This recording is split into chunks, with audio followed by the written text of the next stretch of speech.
Greetings, fellow fans. You're tuned into Magic Bloodline, presenting to you today, what if Madame Pomfrey's mandatory first-year health scan found 38 blood curses and Gringotts declared Dumbledore war criminal? Show some love by liking and subscribing. Enjoy the story ahead. Chapter 1, The scan. The train had been exactly what Harry expected, loud, confusing, and full of people who already seemed to know things he didn't. He'd found a compartment with a round-faced boy named Neville who'd lost his toad 3 times before they'd even cleared London, and somehow that had made the whole thing feel less terrifying. Neville didn't know what he was doing either. That helped. Hermione Granger had swept through looking for the toad, catalogued half the compartment in about 40 seconds, and left again. Ron Weasley had shared his mother's sandwiches and told Harry about every Quidditch team in Britain with the easy confidence of someone who had never once questioned whether he belonged somewhere. Harry had eaten the sandwiches and listened and felt, for the first time in recent memory, something loosely resembling fine. Then Hogwarts had appeared across the lake and nothing had been fine since, exactly, but it had been magnificent, and that was better. The sorting had been nerve-wracking in the specific way that only things you can't prepare for are nerve-wracking. The hat had gone quiet on his head for a long moment, longer than anyone else's, he'd noticed, and then said Gryffindor in a tone that sounded almost like it was working something out. Harry had walked to the table. People had cheered. Percy Weasley had shaken his hand with slightly too much ceremony. The twins had immediately started singing something about his scar and been elbowed by their mother's somehow audible across the country disapproval even though she wasn't there. The feast had been extraordinary. Harry had eaten until he physically couldn't anymore, which had taken longer than he expected because apparently he had a lot of ground to make up. He hadn't expected the morning. Right, said the prefect, a fifth-year girl named Penelope Clearwater who had the efficient energy of someone who'd done this exact task many times and intended to do it efficiently. First-year health screening is mandatory. It's been mandatory for 40 years. You go, Pomfrey runs the scan, it takes about 10 minutes, and then you're done and you can go to breakfast. What does it scan for? Hermione asked from 2 spots down in the line. She'd already pulled out a small notebook.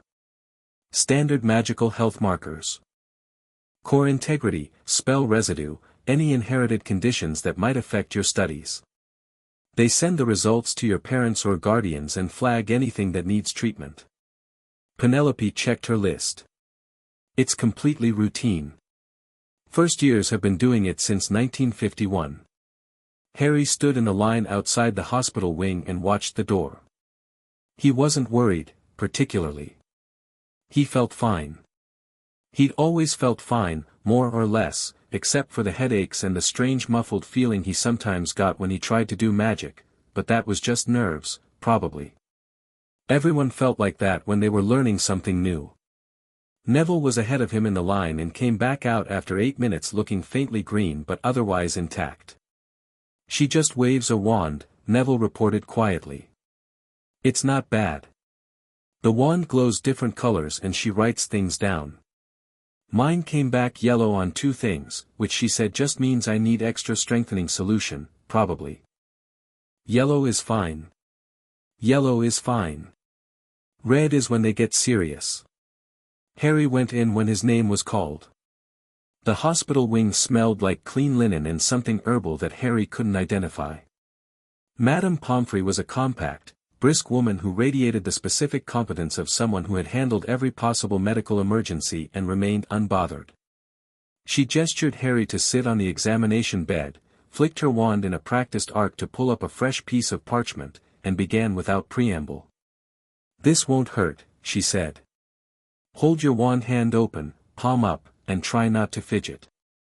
Harry did. She held her own wand over his palm and murmured something low and precise, and the wand began to glow a steady pale blue. Harry watched her write things down. His name. His age. The date. Standard things. The blue light moved from his hand up toward his wrist, and Pomfrey's quill scratched steadily. Then the light changed, just slightly, a flicker toward green, and she paused and adjusted her angle and looked more carefully, and the quill didn't move. Hold still, she said, which he already was. The light moved up his arm toward his elbow and went a deeper green, and her quill still wasn't moving, and Harry noticed for the first time that her jaw had tightened. Is something wrong? Just being thorough, she said. Her voice was very level. The kind of level that takes effort. She moved the wand to his chest and the light went red. Not a flicker. Not briefly. A deep, saturated crimson that pulsed slightly, and Pomfrey's quill fell out of her hand and hit the floor and she didn't pick it up. She just stared at what the diagnostic light was showing her, and whatever she saw made something in her expression go very, very still. She lowered her wand. Picked up the quill.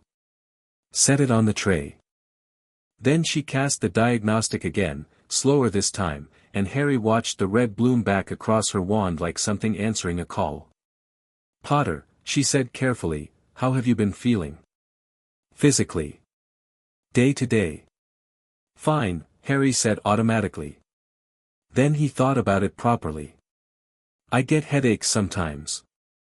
Behind my eyes. And when I try to concentrate on something, it feels like trying to shout through a wall, sometimes. But I thought everyone felt like that when they were learning magic. Pomfrey looked at him for a moment. No, she said quietly. Not quite like that. She cast a third diagnostic, a different incantation this time, and this one didn't just show colors, it mapped something, drawing lines of light across his chest and arms and down into his core, and the lines were red, most of them, threaded through with things that looked like knots, or scars, or, Harry didn't know what they looked like because he didn't have the vocabulary for it, but there were a lot of them. Pomfrey counted under her breath. She made it to somewhere in the high 30s and stopped. She put her wand down on the tray with great care, the way you put a glass down when your hands aren't entirely steady. She turned to her cabinet, took out a second piece of parchment, the official kind, with the Hogwarts seal at the top, and began to write in the unhurried, precise way of someone making an official record. What is it? Harry asked. She looked at him. Mr. Potter. How much do you know about blood curses? He didn't know anything about blood curses, and said so. A blood curse is a curse woven into the magical bloodstream rather than cast at a person, Pomfrey said. She was still writing as she talked, that careful official script. It affects the magical core itself, the way it develops, the way it functions, the way it connects to the rest of the body. Some are inherited, through bloodlines with old dark magic in them. Some are placed deliberately. She paused. The latter is extraordinarily illegal under both British magical law and the International Statute of Magical Welfare. Placing a blood curse on a minor is classified as a Category 1 magical assault. Harry was quiet for a moment. How many do I have? He asked. Pomfrey's quill stopped. 38, she said. She said it like she was hoping the number would sound smaller out loud. It didn't. 38 distinct blood curses, of varying severity. Several of them I've never seen documented outside of historical texts on medieval dark magic. Most of them appear to have been placed while you were very young, some of them when you were an infant. She finally looked up from the parchment. Harry. I need you to understand that this is serious. Harry looked at his own hands. They looked like hands. They looked ordinary. He thought about the headaches and the wall feeling and the way magic had always felt like something he was fighting past rather than through, and thought about the fact that he'd assumed that was just what magic felt like, that was just normal for everyone. Someone did this on purpose, he said. It wasn't really a question. The configuration of the curses suggests deliberate placement, Pomfrey said carefully. They're layered. Structured. This wasn't accidental dark magic contamination. Someone knew what they were doing. Who? She didn't answer immediately, and he noticed she didn't say I don't know either. Before I answer that, she said, I have to explain something about mandatory reporting. Under the International Statute of Magical Welfare, Section 14, any magical healthcare practitioner who discovers evidence of Category 1 magical assault on a minor is legally required to file a report within 24 hours. This report goes to the DMLE here in Britain. She stopped. And to Gringotts. To the bank. Gringotts is the custodial authority for wizarding Britain's inheritance law. Blood curses placed on a minor with an open inheritance account, which you have, fall under their jurisdiction as well as the ministry's. The goblins take this sort of thing very seriously. She said this in a tone that suggested very seriously was perhaps an understatement. Once I file this report, I lose control of the process. The DMLE and Gringotts handle it from there, and I cannot predict what shape that takes. But you have to file it. I have to file it, she confirmed. The law doesn't give me discretion. And even if it did, she stopped herself. I'm going to ask you one more time, how are you feeling right now, physically, in this moment? Harry thought about it honestly. There was the headache, the usual one, sitting behind his left eye like it always did. There was that familiar tightness in his chest when he'd been trying to do accidental magic, not pain, exactly, more like restriction. He thought about how he'd felt on the train when he tried to make the lights on the ceiling flicker like he used to do at the Dursleys when he was bored, and how it had taken 3 tries and left him faintly dizzy. Tired, he said finally. I thought it was just, the train, and the sorting, and everything. But yeah. Tired. That's the curses, Pomfrey said. She wasn't gentle about it, exactly, but she was honest, and Harry found he preferred that. They place constant drag on your magical core. Like trying to walk with weights on your ankles every hour of every day. She looked at him very directly. What you can do with 38 blood curses suppressing your magic is already remarkable. What you might be able to do without them is, I don't know. We don't have data for this situation. The door to the hospital wing opened and Hermione Granger stuck her head in, saw Harry still on the examination table, and opened her mouth to say something before clocking the atmosphere in the room and closing it again. I'll wait outside, she said, and pulled the door shut. Harry sat on the examination bed and looked at his hands again. You said you might know who placed them, he said. Before. Pomfrey was writing again, the careful official script. I said I did not know. That's the same thing. She stopped writing. Set the quill down again. Looked at him with the expression of someone who had practiced being professionally neutral and was finding it harder than usual right now. Some of the curse signatures, she said, very slowly, are identifiable. The way a curse is structured is somewhat like handwriting. A sufficiently skilled practitioner leaves traces that can be attributed. 2 of the curses carry signatures consistent with wizarding practitioners I am aware of. She paused. 1 signature is Muggle in nature. Magical suppression sigils rather than true curses, the kind that can be inscribed on objects or locations rather than cast directly. Cruder, but effective when layered with the others. A Muggle, Harry said. My aunt. Pomfrey said nothing. And the wizard, Harry said. Who placed the other curses? A long pause. I won't tell you that yet, she said quietly. I won't tell you until the report is filed and there are people with authority to act on the information. If I tell you now and you act on it without that structure around you, the consequences will fall on you rather than on them. That's not something I'm willing to do. She looked at him steadily. What I will tell you is that the answer is going to surprise you, and that I am sorry. I'm very sorry, Mr. Potter. Harry looked at her. She was being careful with him, and he recognized the care, and he recognized what it meant, that the answer was something that should require care. That the answer was someone he'd been told to trust. He felt something happen in his chest that wasn't quite anger and wasn't quite grief. It was colder than either of those things. It felt like clarity. File the report, he said. Harry, file it, he said. Today. Now, if you can. He slid off the examination table and picked up his bag. How long will it take? The Gringotts notification goes by magical courier, they'll have it within the hour. The DMLE copy goes through the ministry post, which is slower, but the goblins won't wait on the ministry.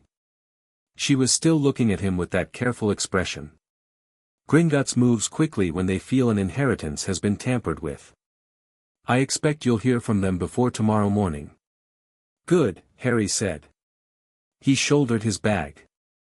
Can I go to breakfast? You can, she said. She hesitated.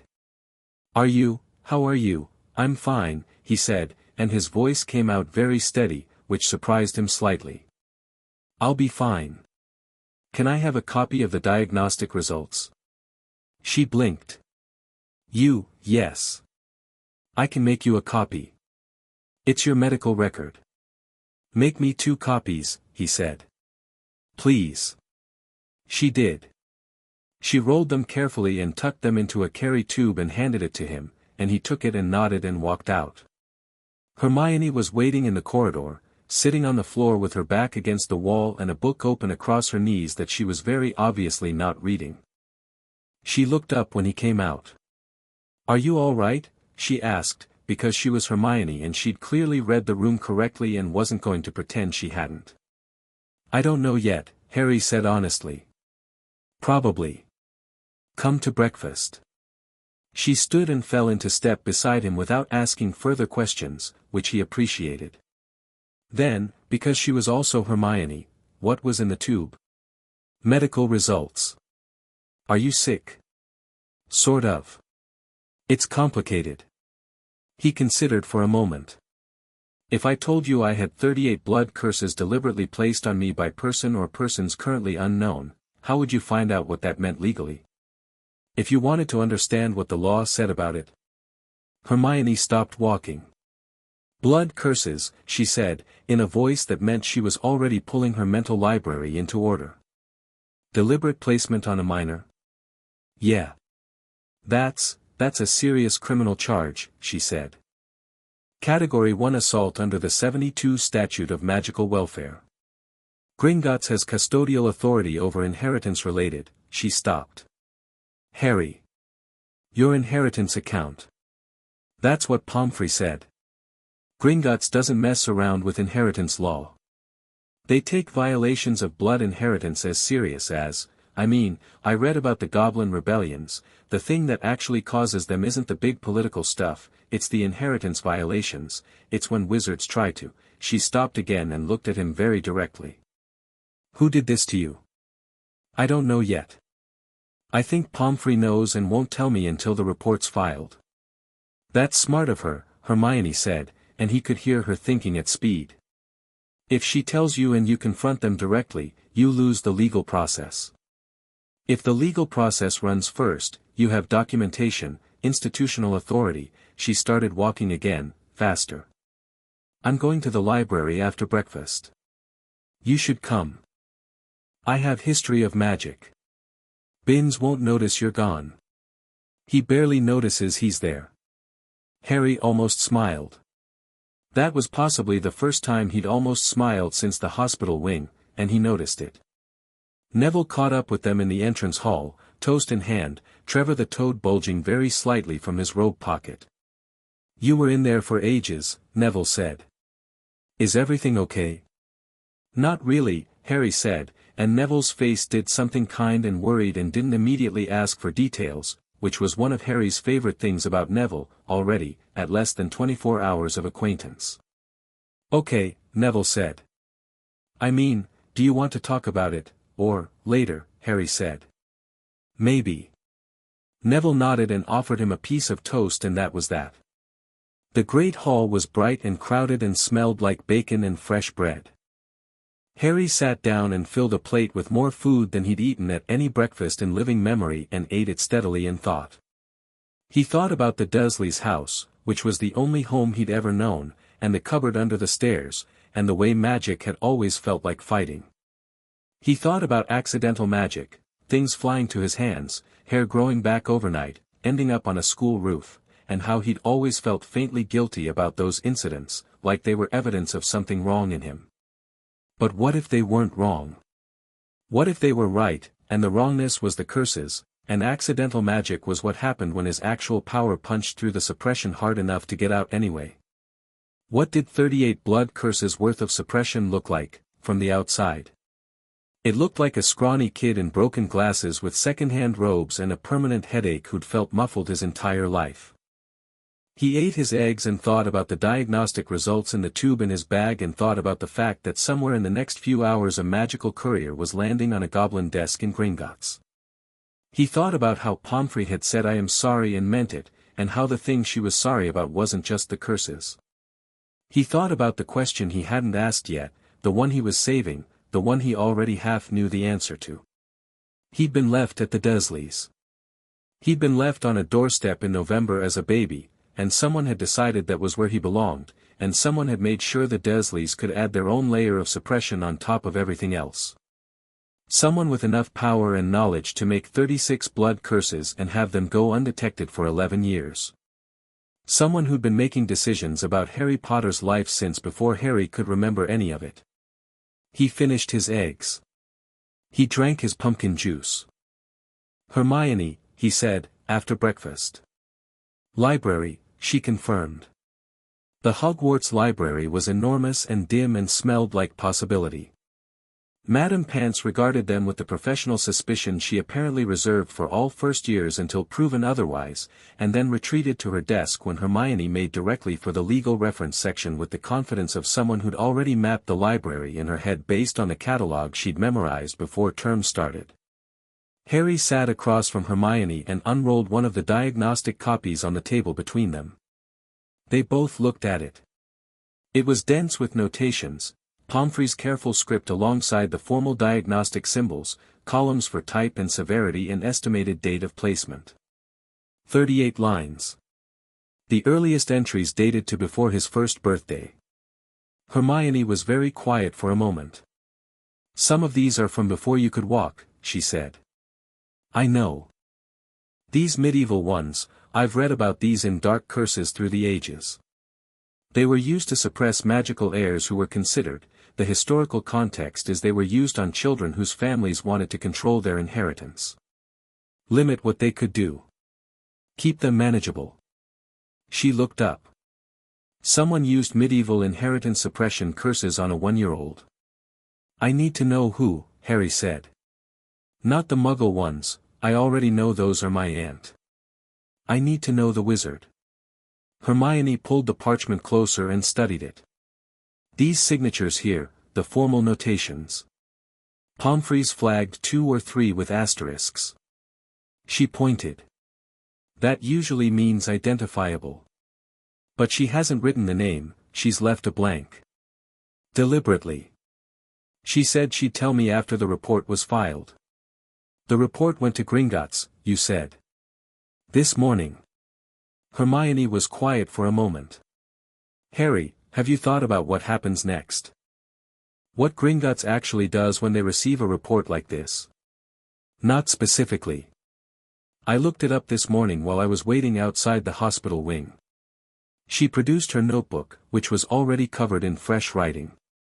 Under the Goblin Accord of 1752, which is actually still binding international law, Gringotts serves as the independent custodial authority for all matters involving inheritance tampering, blood magic interference, and what they call clan crimes, acts committed against a person's bloodline.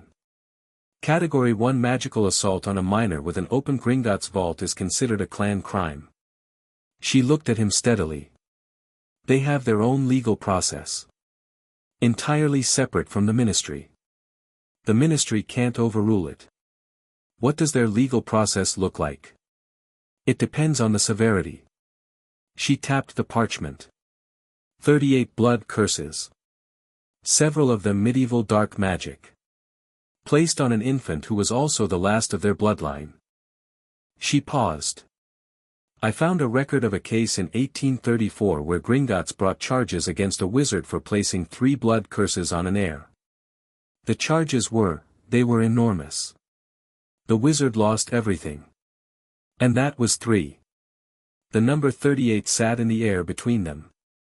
The person who did this, Hermione said carefully, is going to be in a great deal of trouble. Good, Harry said. She looked at him and seemed to register something in his face, the cold steadiness he'd found in the hospital wing and hadn't lost yet. She said nothing for a moment. Then, do you want me to help? With whatever comes next. He looked at her across the parchment with its 38 lines of damage. Yeah, he said. I do. The day passed with the strange, stretched quality of days when you know something is coming.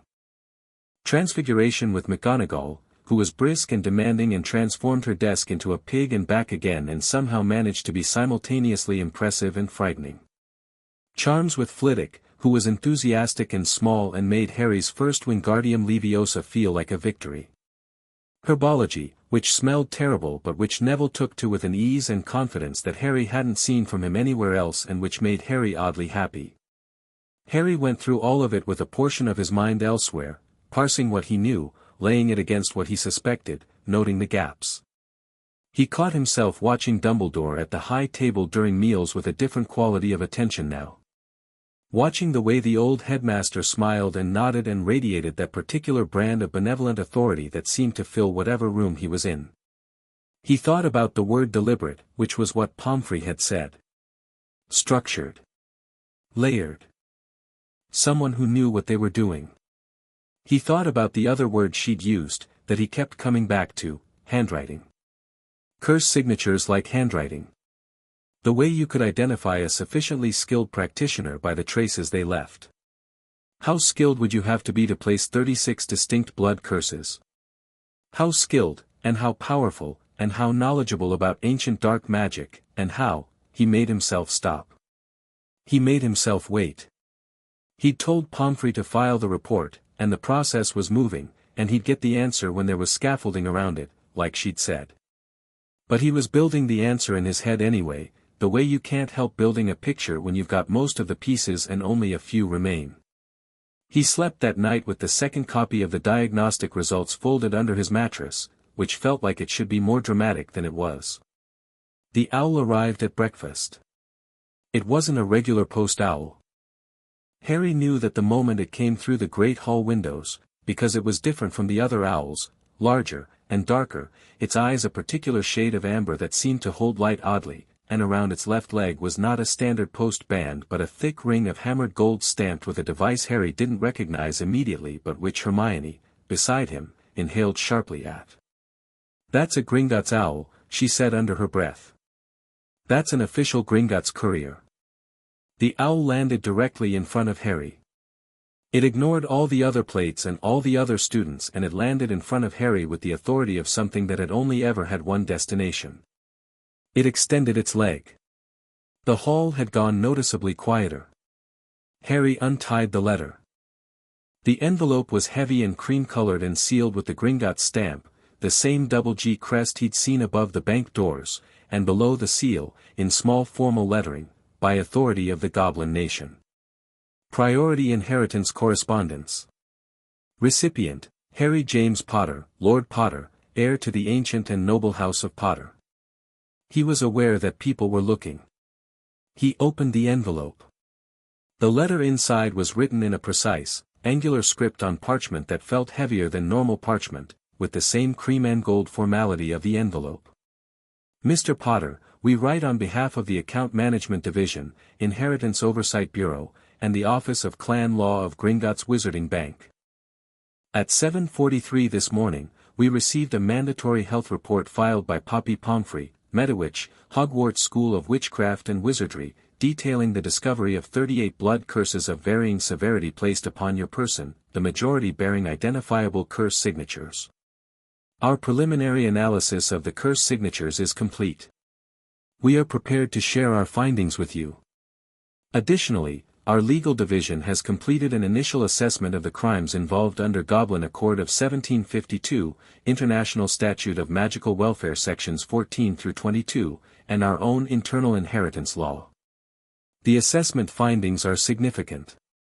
We request your presence at Gringotts at your earliest convenience. A port key is enclosed with this correspondence, keyed to your magical signature and active at any time of your choosing. It will return you to Hogwarts upon completion of our meeting. You are entitled to bring advisors. You are entitled to bring witnesses.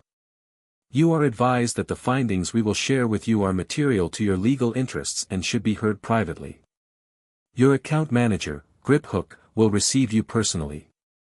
Respectfully, Director Ragnarok Office of Clan Law, Gringotts Wizarding Bank. A small disc of amber-colored glass fell from the folded letter into Harry's palm when he shook it. The portkey.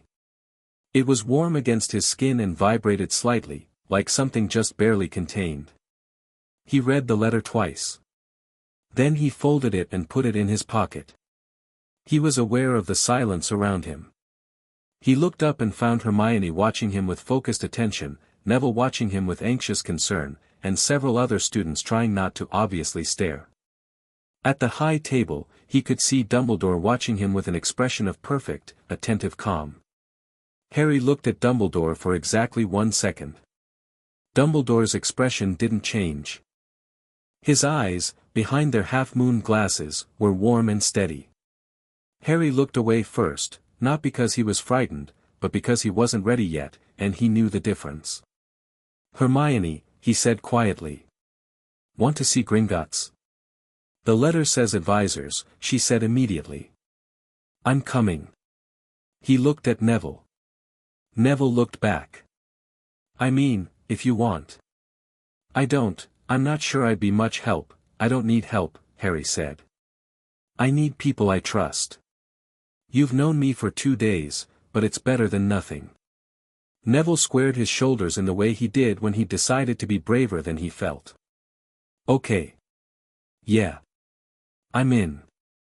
Harry wrapped his fingers around the portkey and thought about what Director Ragnarok's letter had said. Our findings are significant. 38 blood curses. Identifiable signatures. An account manager named Griphook who was going to tell him the name that Pomfrey hadn't. The portkey hummed in his hand, ready whenever he was. He was ready now. "Hold on," he said to Hermione and Neville, and held out his hand, and they both grabbed it without hesitation, and the great hall wheeled away. The last thing Harry saw before they left was Dumbledore standing up from the high table. He was standing with that same measured calm, but he was already moving, toward the doors, toward the corridor, toward wherever his first response to this would take him. Harry noticed. Filed it away. Let the portkey take him. He knows, Harry thought as the world blurred and compressed.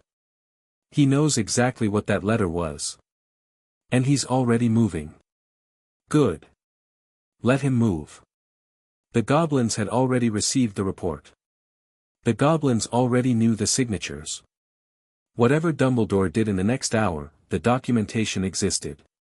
The finding existed. The law existed. 38 curses. Let's see him manage his way around 38 curses. The floor of Gringotts rose up to meet them, marble and gold and the smell of old money and very old power, and Griphook was already waiting for them at the bottom of the stairs with amber eyes and an expression that Harry would only later recognize as fury, professional, contained, and absolute. "Mr. Potter," said Griphook. "We've been expecting you." Chapter 2, The Declaration. Gringotts at 9 in the morning on a September 2nd was considerably less crowded than it had been on Harry's first visit.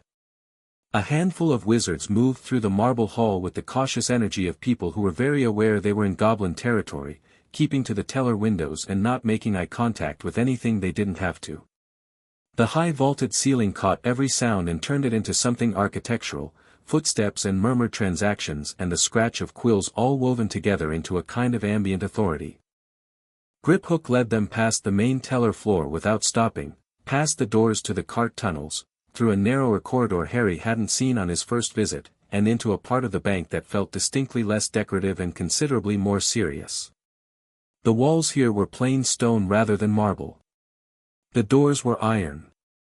The goblins they passed in the corridor moved with a focused, purposeful energy that was nothing like the transactional manner of the teller floor. "Where are we going?" Neville murmured. "Clan law offices," Hermione murmured back. She'd pulled out her notebook already and was writing as she walked, which should have been impossible but wasn't. Griphook stopped at a door, produced a key that looked cast from something darker than iron, unlocked it, and held it open. "In here." The room inside was not what Harry had expected from a bank. It was large and low-lit, with a long table of dark wood running most of its length, lined with chairs.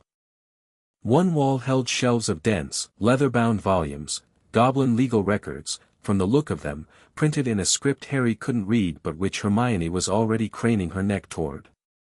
On the table, arranged with precision, were 3 stacks of documents, a crystal inkwell, and a flat stone dish containing something that glowed faintly amber. 2 goblins were already seated at the table.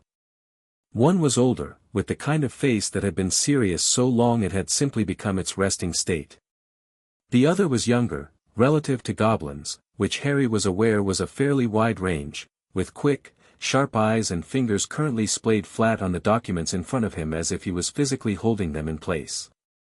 "Director Ragnuk," said Griphook, gesturing to the older goblin. Then, gesturing to the other, Cursebreaker Sharpclaw. Director Ragnuk did not stand, because goblins didn't stand for wizards and never had, but he inclined his head. "Mr. Potter. Miss Granger. Mr. Longbottom." He said all 3 names with the precision of someone who had already fully investigated everyone Harry had brought with him. "Please sit." They sat. Griphook took the chair at the far end, nearest the door, and settled into it with the stillness of someone who intended to watch everything very carefully. "Before we begin," Ragnuk said, "I will explain the structure of this meeting. Cursebreaker Sharpclaw will present the findings of our preliminary analysis. I will present the legal assessment. You will have the opportunity to ask questions at the end of each section.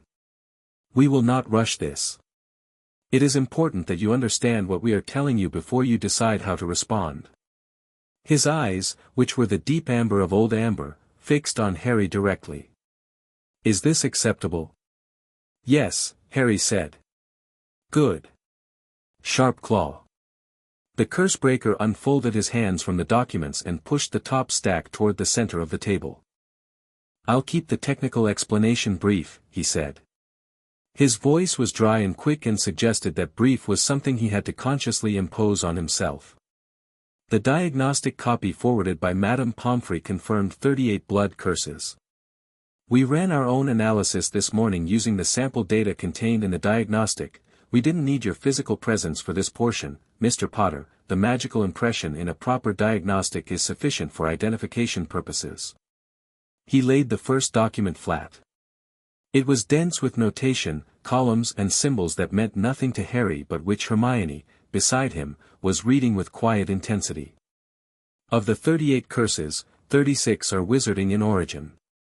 2 are not, they're magical suppression sigils of Muggle derivation, which is an unusual construction, almost certainly the work of someone who understood the theory without having a magical core to cast from. We've categorized those separately because they don't bear a wizard's signature." He moved on smoothly. "Of the 36 wizarding curses, 22 are of the family we call core limiters. They inhibit magical output and development. 12 are connection curses, which sever or distort the natural connection between a wizard's core and their emotional state. 4 are what we call anchor curses. These are the medieval dark magic ones your Medowitch flagged. They're the most serious." "Why are those the most serious?"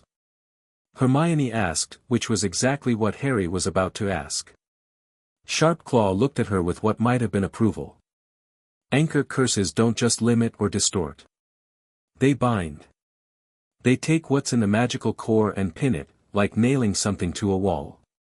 A wizard with active anchor curses is not operating at limited capacity, they're operating with portions of their core locked. Inaccessible. Not just suppressed. Gone, effectively, until the anchor is removed." He paused. The 4 anchors placed on Mr. Potter were placed when he was between 6 months and 14 months old. They have been in place for over a decade. The magical development that should have occurred during that period, the natural expansion of the core through early childhood, cannot be recovered in the conventional sense. When the anchors are removed, the core will attempt to complete that developmental process rapidly. He looked at Harry steadily. "We believe it will succeed. You're young enough, and your core is strong enough, that assessment is ours. based on what the diagnostics showed even through 38 layers of suppression. But the process will be pronounced. Pronounced, Harry repeated. Dramatic, Sharpclaw said, without apparent concern. Goblins who work in curse removal have seen this before. Not at this scale, but the principle holds.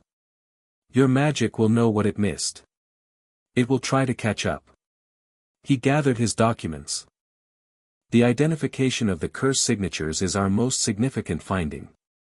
I'll yield to the director for that portion. He sat back. Ragnuk leaned forward.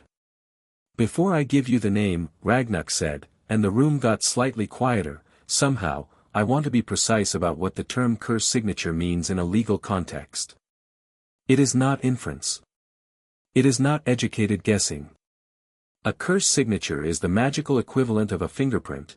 It is the specific and individual pattern of a practitioner's magic woven into the structure of the curse itself. In goblin law, a curse signature is accepted as direct evidence of the caster with the same weight as a witness testimony. There is no defense of coincidence. There is no defense of forgery, because signatures cannot be forged without the forger leaving their own signature instead. He folded his hands. I tell you this because when I give you the name, I do not want there to be any uncertainty about what we are saying. We are not alleging. We are not suspecting. We are identifying. Harry's hands were flat on the table. He wasn't fidgeting. He was very, very still. The curse signatures on 29 of the 36 wizarding blood curses placed on your person belong to one Albus Percival Wulfric Brian Dumbledore, said Ragnuk.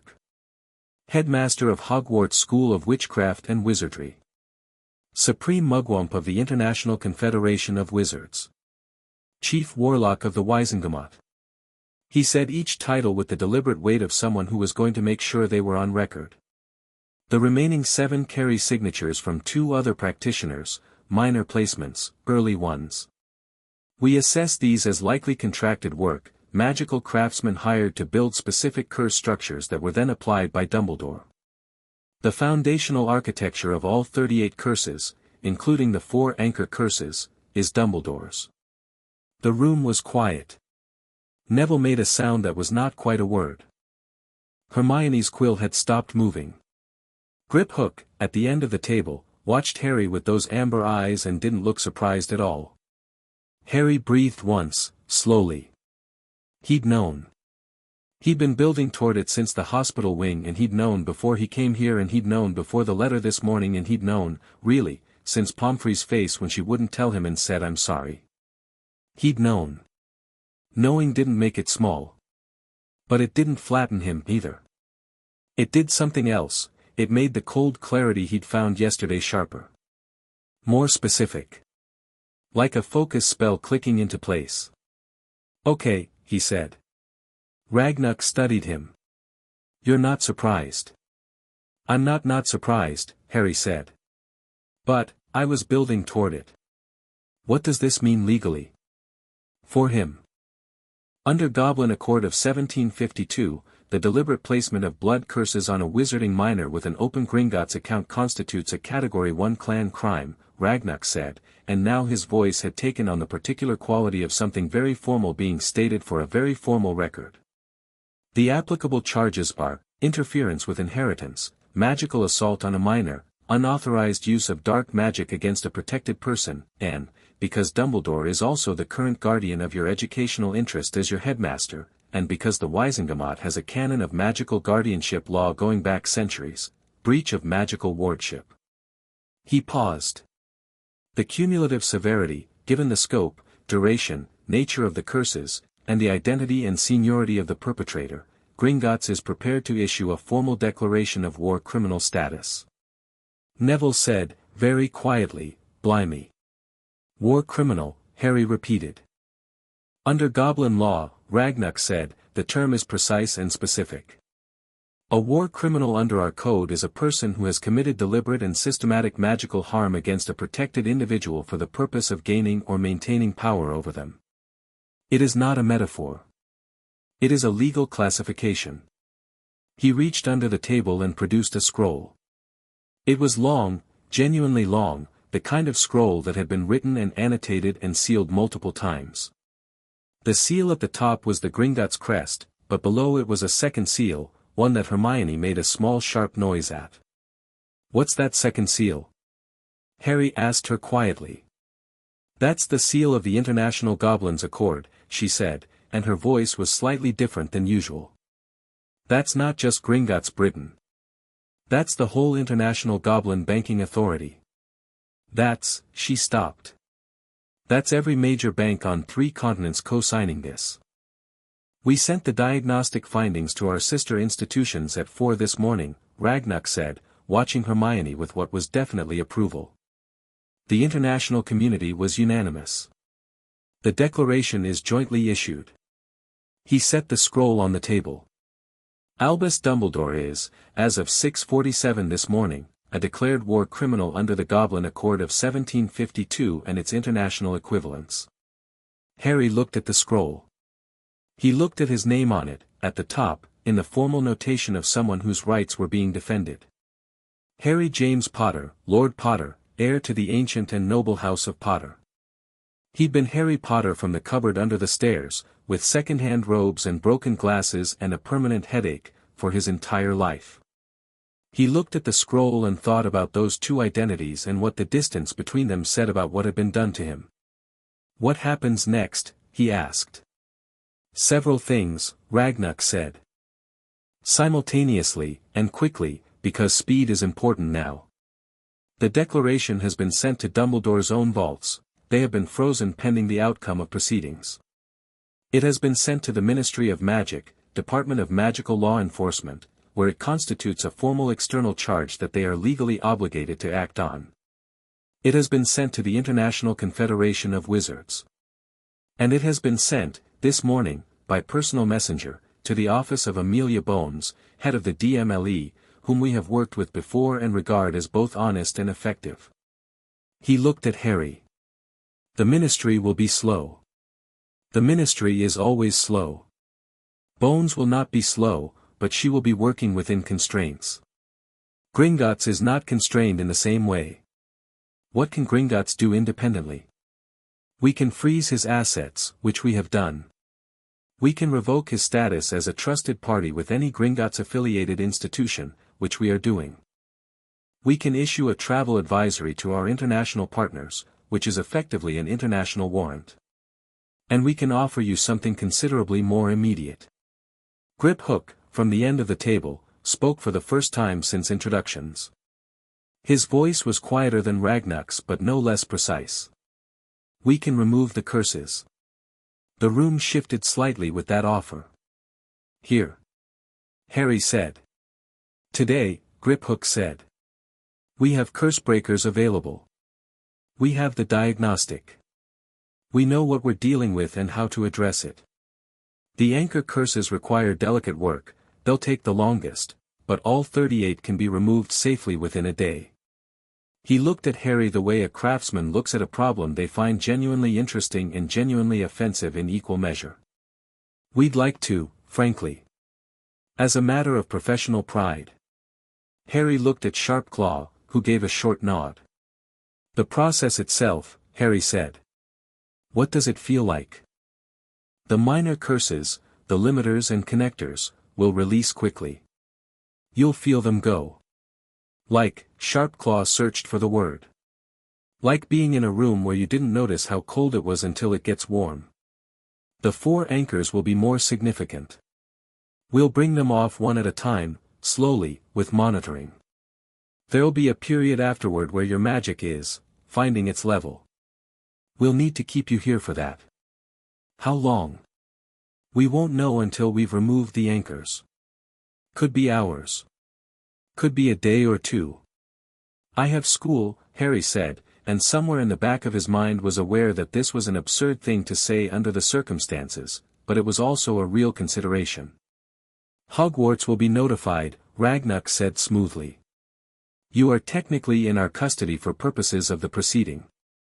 Dumbledore does not have legal authority to compel your return, and we would not comply with it if he attempted to exercise it regardless." Harry looked at Hermione and Neville. Hermione met his eyes and said, "I'll Professor McGonagall.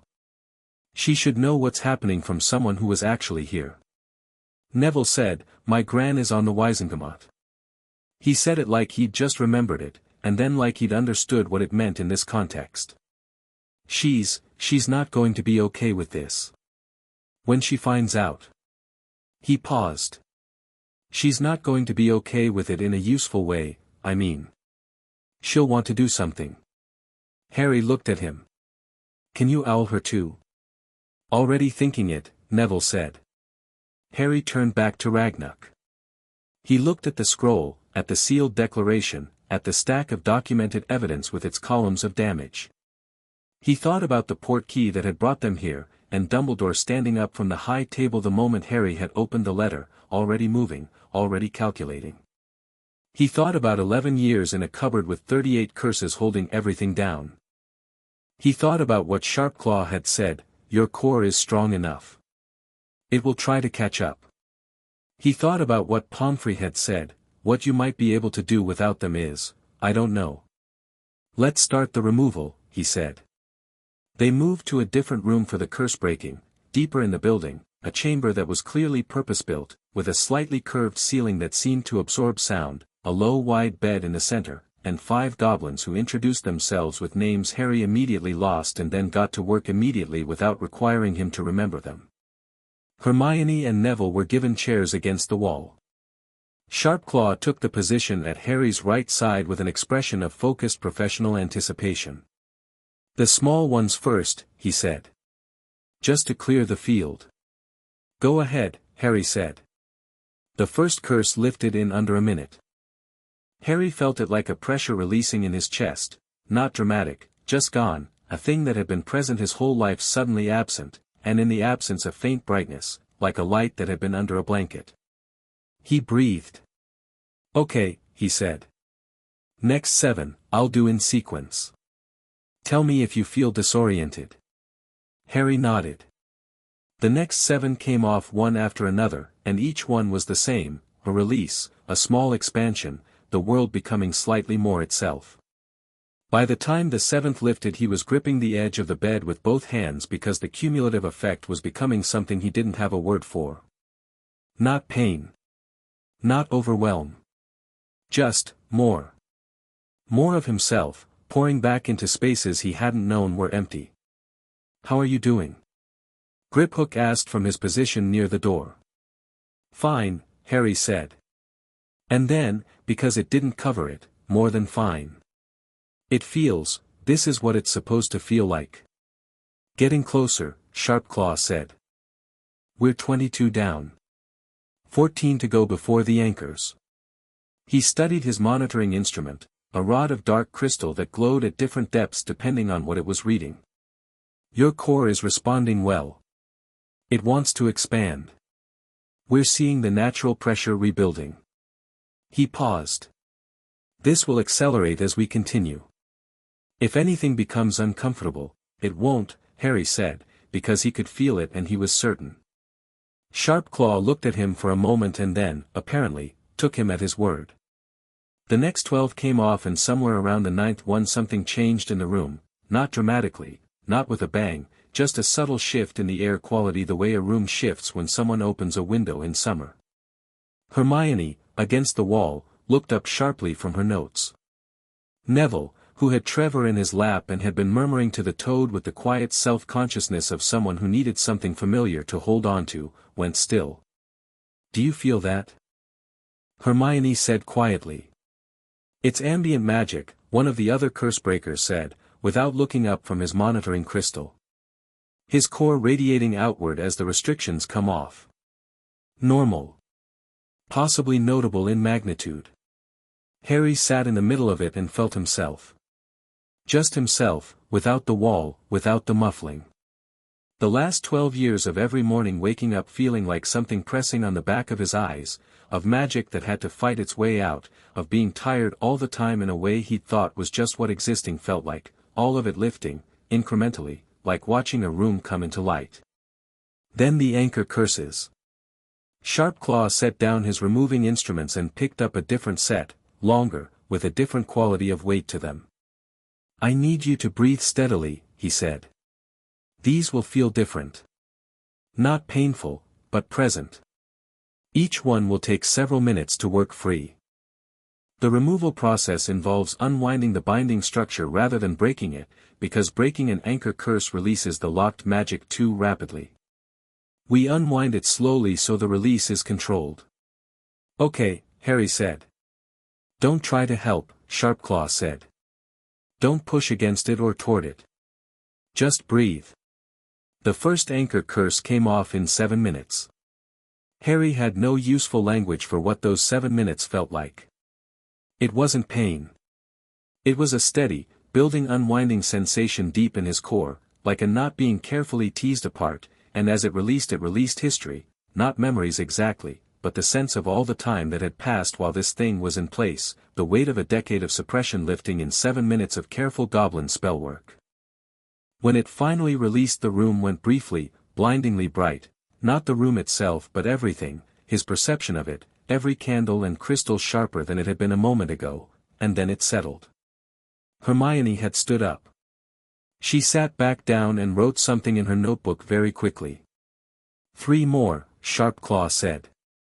He looked at Harry steadily. You're maintaining well. Get them off, Harry said. The second came off faster, 5 minutes. The third took 9, because it was more deeply embedded, older and more complex, and halfway through it Sharpclaw called for assistance from 2 of the other cursebreakers and they worked in careful concert while Harry sat very still and breathed. The room by this point had a quality to it that Harry could only describe as electric, the same feeling as the air before a thunderstorm, and Neville's hair was standing up slightly at the ends. Last one, Sharpclaw said. This is the oldest. This is the one placed at approximately 6 months. He paused for just a moment, and something in his professional composure shifted, not sentiment, exactly, but acknowledgement. This was placed before you could speak. Before you could walk. This one has been shaping the limits of your entire magical development. He looked at Harry. Ready? Yes, Harry said. It took 14 minutes. At the end of it, something happened that none of the goblins later were entirely willing to call unexpected but none of them had specifically predicted. The final anchor curse released, and Harry Potter's magic, freed completely for the first time in a decade, moved. It didn't move violently. It didn't crash or explode or tear the room apart. It expanded, cleanly, steadily, filling the room the way water fills a vessel, finding its level. Every crystal in the room blazed simultaneously. The monitoring instruments all registered maximum and then fell silent because they didn't have a higher notation. The candles in the wall sconces leapt to twice their height and burned there for a long moment before settling back. The stone floor rang, once, with a clear deep tone like a bell. Neville fell off his chair. Hermione grabbed her notebook before it slid off her knees, looked at Harry, and said, "Oh." Harry sat in the middle of what had just happened and breathed. His hands were completely steady. The headache was gone. Not reduced, gone, as if it had never been, and he realized only now how constant it had been, that specific pressure behind his left eye, because the absence of it was louder than it had ever been present. He felt like himself. For the first time, he felt exactly like himself. Well, said Sharpclaw, who was reviewing every monitoring crystal in sequence with the quick efficiency of a professional who had a lot of data to record, yes. That's consistent with what we projected. Possibly somewhat above projection, but, he glanced at Harry and seemed to make a decision. Mr. Potter. When you feel ready, I'd like you to try something simple. Just reach for your magic. Don't cast anything. Just, reach for it. Harry reached. It was like reaching for a wall and finding no wall there. It was like stepping forward and finding the ground where you expected a drop. It was immediate and total and huge, and he pulled back instinctively not because it frightened him but because the sheer scale of it required a moment to orient in, the way you need a moment to orient in a very large room.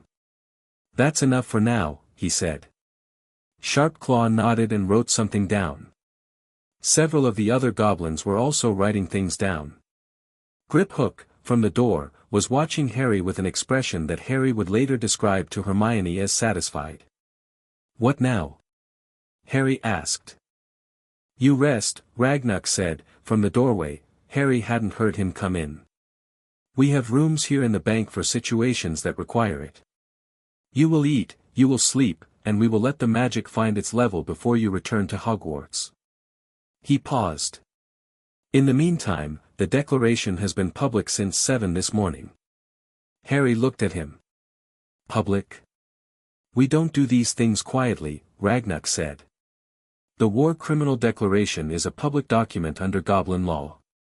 We sent copies to the Daily Prophet, the Wizarding Wireless Network, and the offices of every Wizengamot member this morning."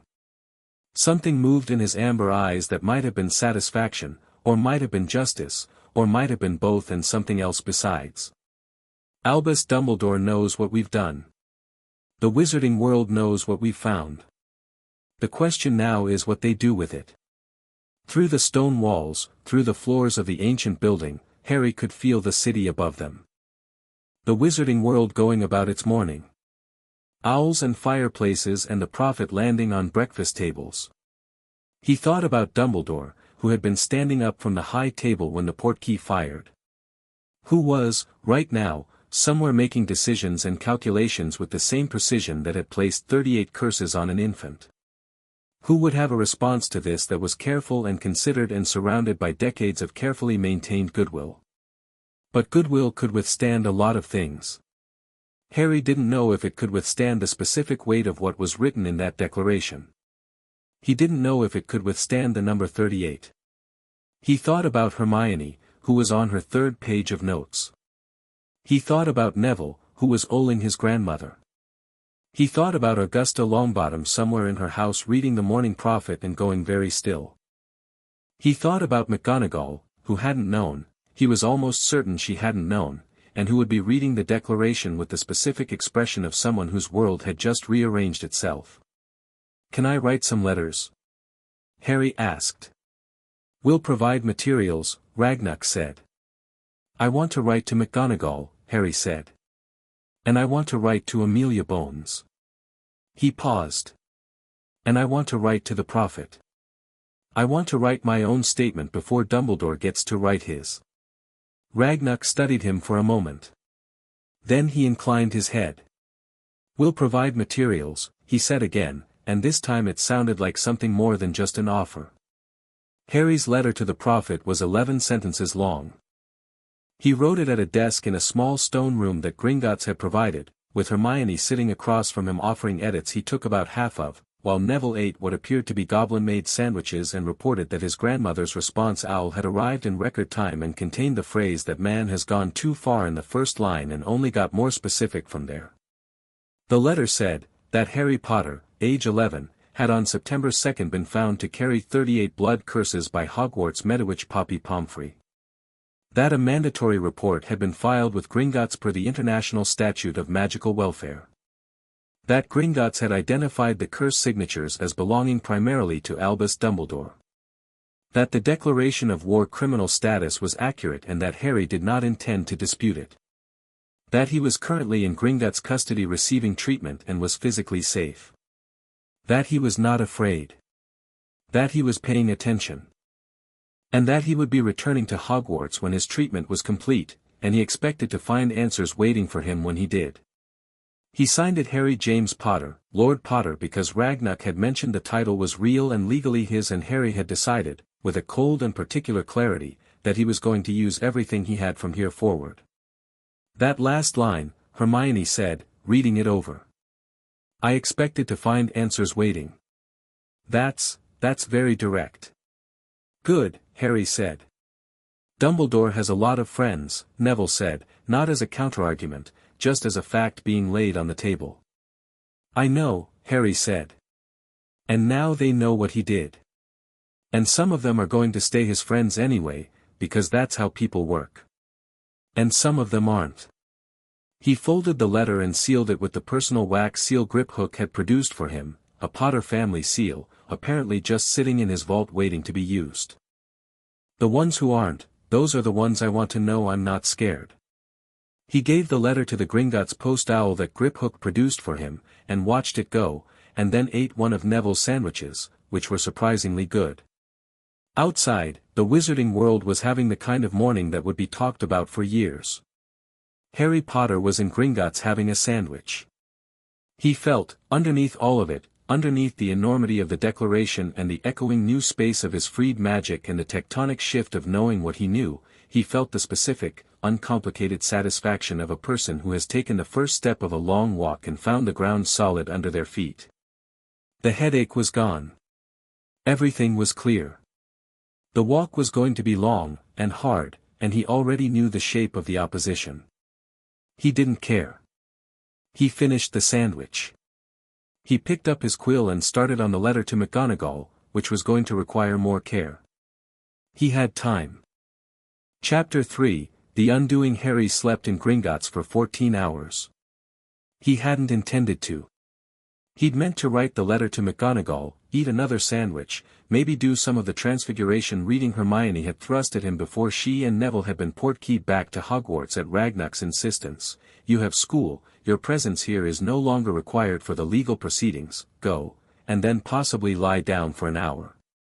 He woke up in a stone room with goblin-made blankets that smelled like cedar and metal, with absolutely no memory of falling asleep, and the ceiling was dark and the single candle had burned to a nub, and his magic was sitting inside him like a river at full flood, awake and vast and entirely ready. He lay there for a moment and just felt it. This was the thing nobody had told him about, and he supposed nobody could have told him about because nobody had ever been in exactly this situation, what it felt like to have your own self handed back to you all at once. It wasn't like gaining something new. It was like remembering something you'd forgotten was ever there. His core, freed from the 4 anchor curses and the 34 others that had been compressing it for a decade, had spent the 14 hours of his sleep doing exactly what Sharpclaw had predicted, catching up. Growing into the space that had always been its own. He sat up and looked at his hands in the candlelight. They looked the same as they always had. A little thin, nails bitten short on the right hand, a faint scar on the left thumb from a kitchen incident at the Dursleys. Entirely ordinary. He reached for his magic the way he had in the curse-breaking room, carefully, with the instinct to brace for resistance. No resistance. Just there, like a door opening into a very large room, and the room was his. He breathed. He pulled back. He was going to need to learn the scale of this before he started experimenting, and he understood that instinctively, not fear, just the intelligence of someone who finds an unfamiliar tool and takes a moment before they swing it. But he was also, sitting in the stone room he checked the small clock on the side table, 11:15 at night, profoundly and perfectly awake. He got up, found his glasses, and went to find Griphook. Griphook was not sleeping. Harry had the impression, navigating the lower corridors of Gringotts at night, that goblins generally did not sleep the way wizards slept, or perhaps on different schedules, because there were goblins working at every turn, moving through corridors with documents and instruments, conferring in groups of 2 and 3, and Griphook himself was at a desk in a room off the main curse-breaking chamber, writing by the light of a cold-burning blue lantern. He looked up when Harry appeared in the doorway and didn't look surprised. "You slept," Griphook said. 14 hours, Harry said. "Is there somewhere I can practice?" Griphook looked at him for a moment, the assessing amber look that Harry was getting used to, the one that felt less like judgment and more like measurement. "What do you want to practice?" "I want to know what I can do," Harry said simply. Griphook set down his quill. "Come with me." The practice room was 2 floors down from the curse-breaking chamber and was much larger than anything Harry had seen in the upper part of the bank. The walls were stone and very thick. The floor was bare. The ceiling was high. The walls held impact absorption runes in clusters that glowed faintly blue-white, and in the center of the floor a circle had been inscribed in something that was either very old paint or a permanent rune structure. "Stand in the circle," Griphook said from the doorway. He had the dark crystal monitoring rod in his hand, the one Sharpclaw had used. "Do what feels natural. Don't aim at me." Harry stood in the circle. He held his wand, which felt, he realized, entirely different now. Not different in the way a new wand was different, but different in the way a key feels when the lock it belongs to finally opens. It had been tuned to whatever he was before the curses came off. Now it was meeting the full reality of what it was tuned to. The holly and phoenix feather hummed against his fingers. What feels natural? Harry said. Something small first, Griphook said. Something you already know. Harry pointed his wand at a stone pebble sitting on a shelf near the wall. Griphook had put it there for this purpose, he realized, and said Wingardium Leviosa. The pebble didn't levitate. Every pebble in the room levitated. There were 17 of them along the various shelves, and all 17 lifted simultaneously and smoothly to exactly the same height, and held there, and Harry looked at them and then at Griphook and said, I didn't mean to do all of them. Your intent was imprecise, Griphook said, and he was writing on a small clipboard he'd produced. You said something to levitate in your core, and your magic heard everything available. You'll need to learn to be specific. He didn't sound concerned. He sounded interested. Let them down carefully. Harry let them down carefully. All 17, smooth and even, back to exactly where they'd been. Again, Griphook said. 1. Only the one near the left sconce. Harry looked at the specific pebble. He thought about that one and only that one, the specificity of it, the particular pebble, and he said the incantation quietly. That pebble lifted. The others didn't move. Better, Griphook said. Precision will be the work. The raw capacity is, he looked at his monitoring rod, significant. How significant? Griphook was quiet for a moment. In our experience measuring magical output, and Gringotts has been measuring magical output longer than the Ministry has existed, most adult wizards of notable power register between 60 and 90 on our scale. Dumbledore, when we tested him for vault security purposes some years ago, registered at 112. He paused. You are registering at 143. Harry lowered his wand. I'm 11, he said. Yes, Griphook said. You are 11 and your core is still developing and you have spent your entire life under suppression. What you are capable of at your full potential, we don't have a number for that yet. He looked at Harry with a straightforwardness that Harry found deeply refreshing. You should know this not because we want to encourage recklessness.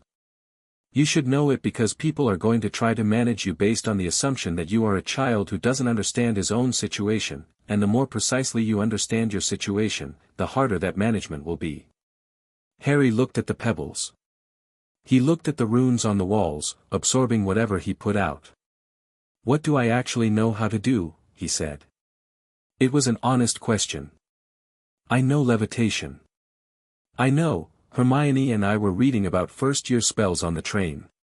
Unlocking charms. Some basic transfiguration. That's it.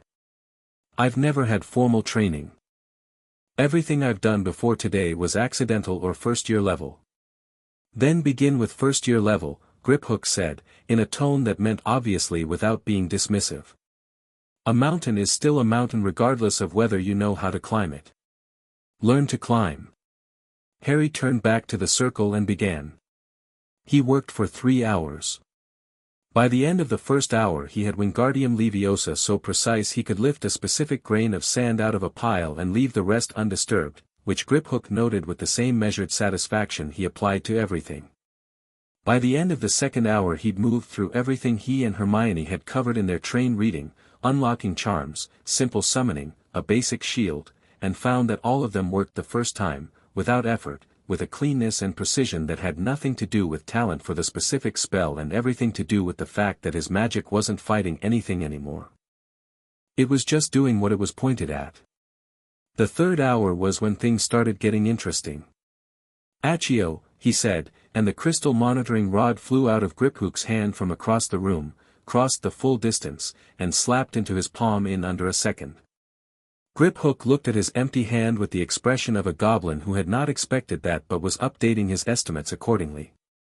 Sorry, Harry said, and offered it back. "Don't be sorry," Griphook said. "Note that Accio with intent and power behind it covers distances significantly larger than first-year curriculum suggests. File that." "Can I ask you something?" Harry said. Griphook took his monitoring rod back. "You can ask." "You assigned yourself to this case personally," Harry said. "You're not a cursebreaker, that's Sharpclaw. You're an account manager, and apparently Ragnarok himself is involved, which I don't think is normal for a single account. Why are goblins, why are you this invested in this?" Griphook was quiet for a moment. In his amber eyes something shifted, not sentiment, but something with some weight to it. "You are not the first child this has happened to," he said finally. "Wizards have been interfering with goblin-managed inheritance accounts for centuries. Placing curses, redirecting vaults, declaring heirs incompetent, removing heirs from their own bloodlines under magical compulsion. Every time it happens, we document it. Every time it happens, the ministry closes ranks and nothing is done." He looked at Harry steadily. "You are the first time the evidence has been this clear, the perpetrator this prominent, and the heir old enough to act on their own behalf rather than requiring a guardian, who, in most such cases, is either complicit or also under magical interference." He paused. "When Pomfrey's report came through at 7:43 yesterday morning, Director Ragnarok called a full council in 30 minutes. In 30 years with this institution I have never seen a full council called in under 2 hours." He tilted his head. "You asked why we are invested. The answer is that we have been waiting for a case where we could actually do something rather than document and wait. You are that case, Mr. Potter. And we intend to make the most of it." Harry looked at him for a long moment. "Thank you," he said, and meant it as specifically as the pebble he'd levitated with intent. Griphook received it with a short nod that had more in it than the brevity suggested. "Now," he said, "let's see what you do with a shield charm under deliberate pressure." The prophet arrived at Hogwarts at breakfast. Hermione knew this because she was at breakfast, and she watched every owl in the Morning Post carry one, and she watched the great hall go quiet in a spreading wave from the Ravenclaw table outward as people read it, and she counted 6 separate exclamations of varying intensity before anyone at the Gryffindor table got their copy.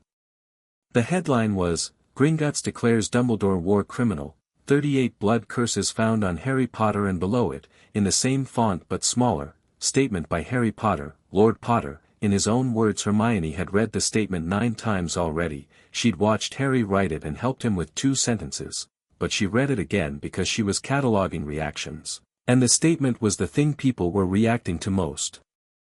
It wasn't the formal Gringotts declaration that was doing the work, though that was significant enough. It was the last 2 lines of Harry's statement, the ones she'd suggested he soften and he'd declined to soften. "I expected to find answers waiting for me when I return. And I am paying attention." There was something in the combination of those 2 lines, the expectation and the warning folded into each other, that was having a particular effect on people. She watched the 7th-year Gryffindors read it and exchange glances. She watched the Ravenclaws go very focused and still. She watched the Slytherin table, which was the most complicated reaction of all, a mixture of reassessment, recalculation, and in a few faces something that looked like it might eventually become respect. What she watched most carefully was the high table. McGonagall had gotten her copy before the post arrived. Harry had sent the owl last night before he'd fallen asleep, which meant McGonagall had had it since early this morning. The letter had been long and careful and specific, and Hermione could see the results of it in McGonagall's face, which was doing nothing visible, which was itself a kind of answer. Minerva McGonagall in normal operation was expressive in the controlled way of someone who expresses things deliberately, a raised eyebrow for disapproval, a particular set of the mouth for suppressed approval. The face she was wearing this morning was not controlled expression. It was the face of someone controlling the absence of expression, which was much harder and only necessary when the feeling underneath was very large. Dumbledore was not at the high table. He had not been at dinner last night. He was not at breakfast this morning.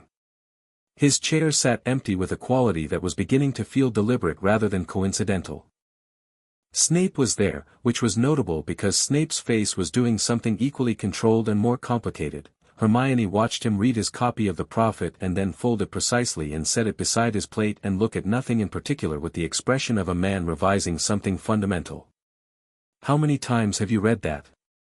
Ron Weasley said from across the table, nodding at her notebook, which was open and currently very full. "This is new," she said. "You're taking notes on people's reactions." "Yes." "Why?" "Because this is the beginning of something, and the beginning is when you can still see where everyone stands before they decide which way to face." She looked at him. "Which way are you facing?" Ron ate his toast in a way that meant he was thinking about it seriously. "My dad works for the ministry," he said. He likes Dumbledore. Most people like Dumbledore." He paused. "But my mum is going to absolutely lose it when she reads this, and she's going to lose it on Harry's side, and in my family those two things don't usually contradict each other." "That's actually encouraging," Hermione said. "Yeah," Ron said. He looked at Dumbledore's empty chair. 38 curses on a baby. "Yes. That's not Dumbledore. That can't be right. Can it?" Hermione looked at him and decided honesty was the correct approach. "Gringotts identified the signatures," she said. "I was there. I saw the documentation. It wasn't uncertain, Ron. The curse signatures are like fingerprints." Sharpclaw explained it very carefully. Ron was quiet for a long moment. "Right," he said finally, and pushed his plate away, and she watched him join the category of people who had read something and could not unread it. McGonagall found Hermione in the library at 10 o'clock. "Miss Granger," she said, in the tone that meant "walk with me," which Hermione had already identified as distinctly different from the tone that meant "I'm about to take house points." They walked. Through the library, through the corridor, through the castle's eastern wing, which was quiet at this hour. McGonagall moved with her usual precision, but the precision today had a different quality, not brisk, exactly. Purposeful in a direction that was working itself out. "Harry's letter," she said, when they were in a corridor entirely alone. "He said he'd been told the signatures before he wrote to me." "Yes," Hermione said.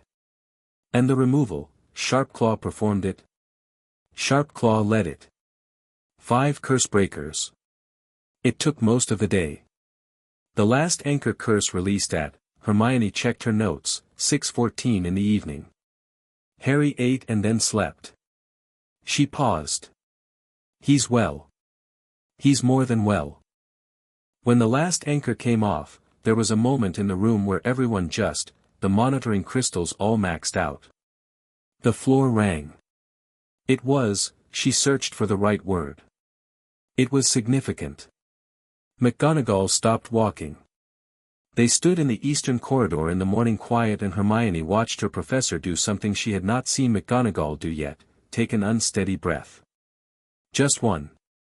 Then composure returned. "I didn't know," McGonagall said. "Not as a defense. As a statement of fact being offered to someone who deserved to know it." "I know," Hermione said.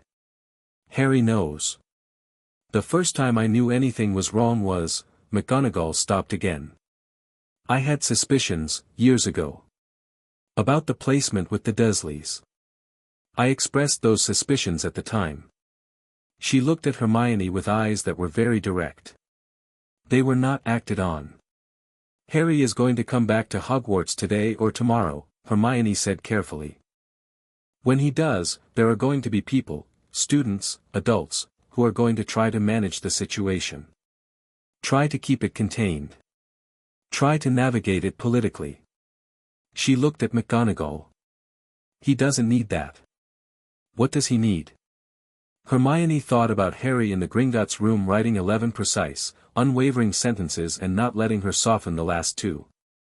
"Mostly, I think he needs people to stop deciding things about him without him," she said. "He needs people who'll just stand in his corner without making it complicated." McGonagall looked at her for a long moment. Then she said, with great precision, "I see." "I thought you would," Hermione said. They walked back. At the library door McGonagall paused and said, without turning fully around, "Your observations about the state of the hall this morning, are they in that notebook?" "Yes." "Keep it," McGonagall said. "Documentation has already proven useful in this situation. I don't see why that would change." She moved away down the corridor and Hermione stood in the library doorway and thought that Professor McGonagall just told me to keep taking notes was possibly the most validating thing that had happened in her first 2 days at Hogwarts. She went back to her table and kept taking notes. Neville's grandmother arrived at 2 in the afternoon.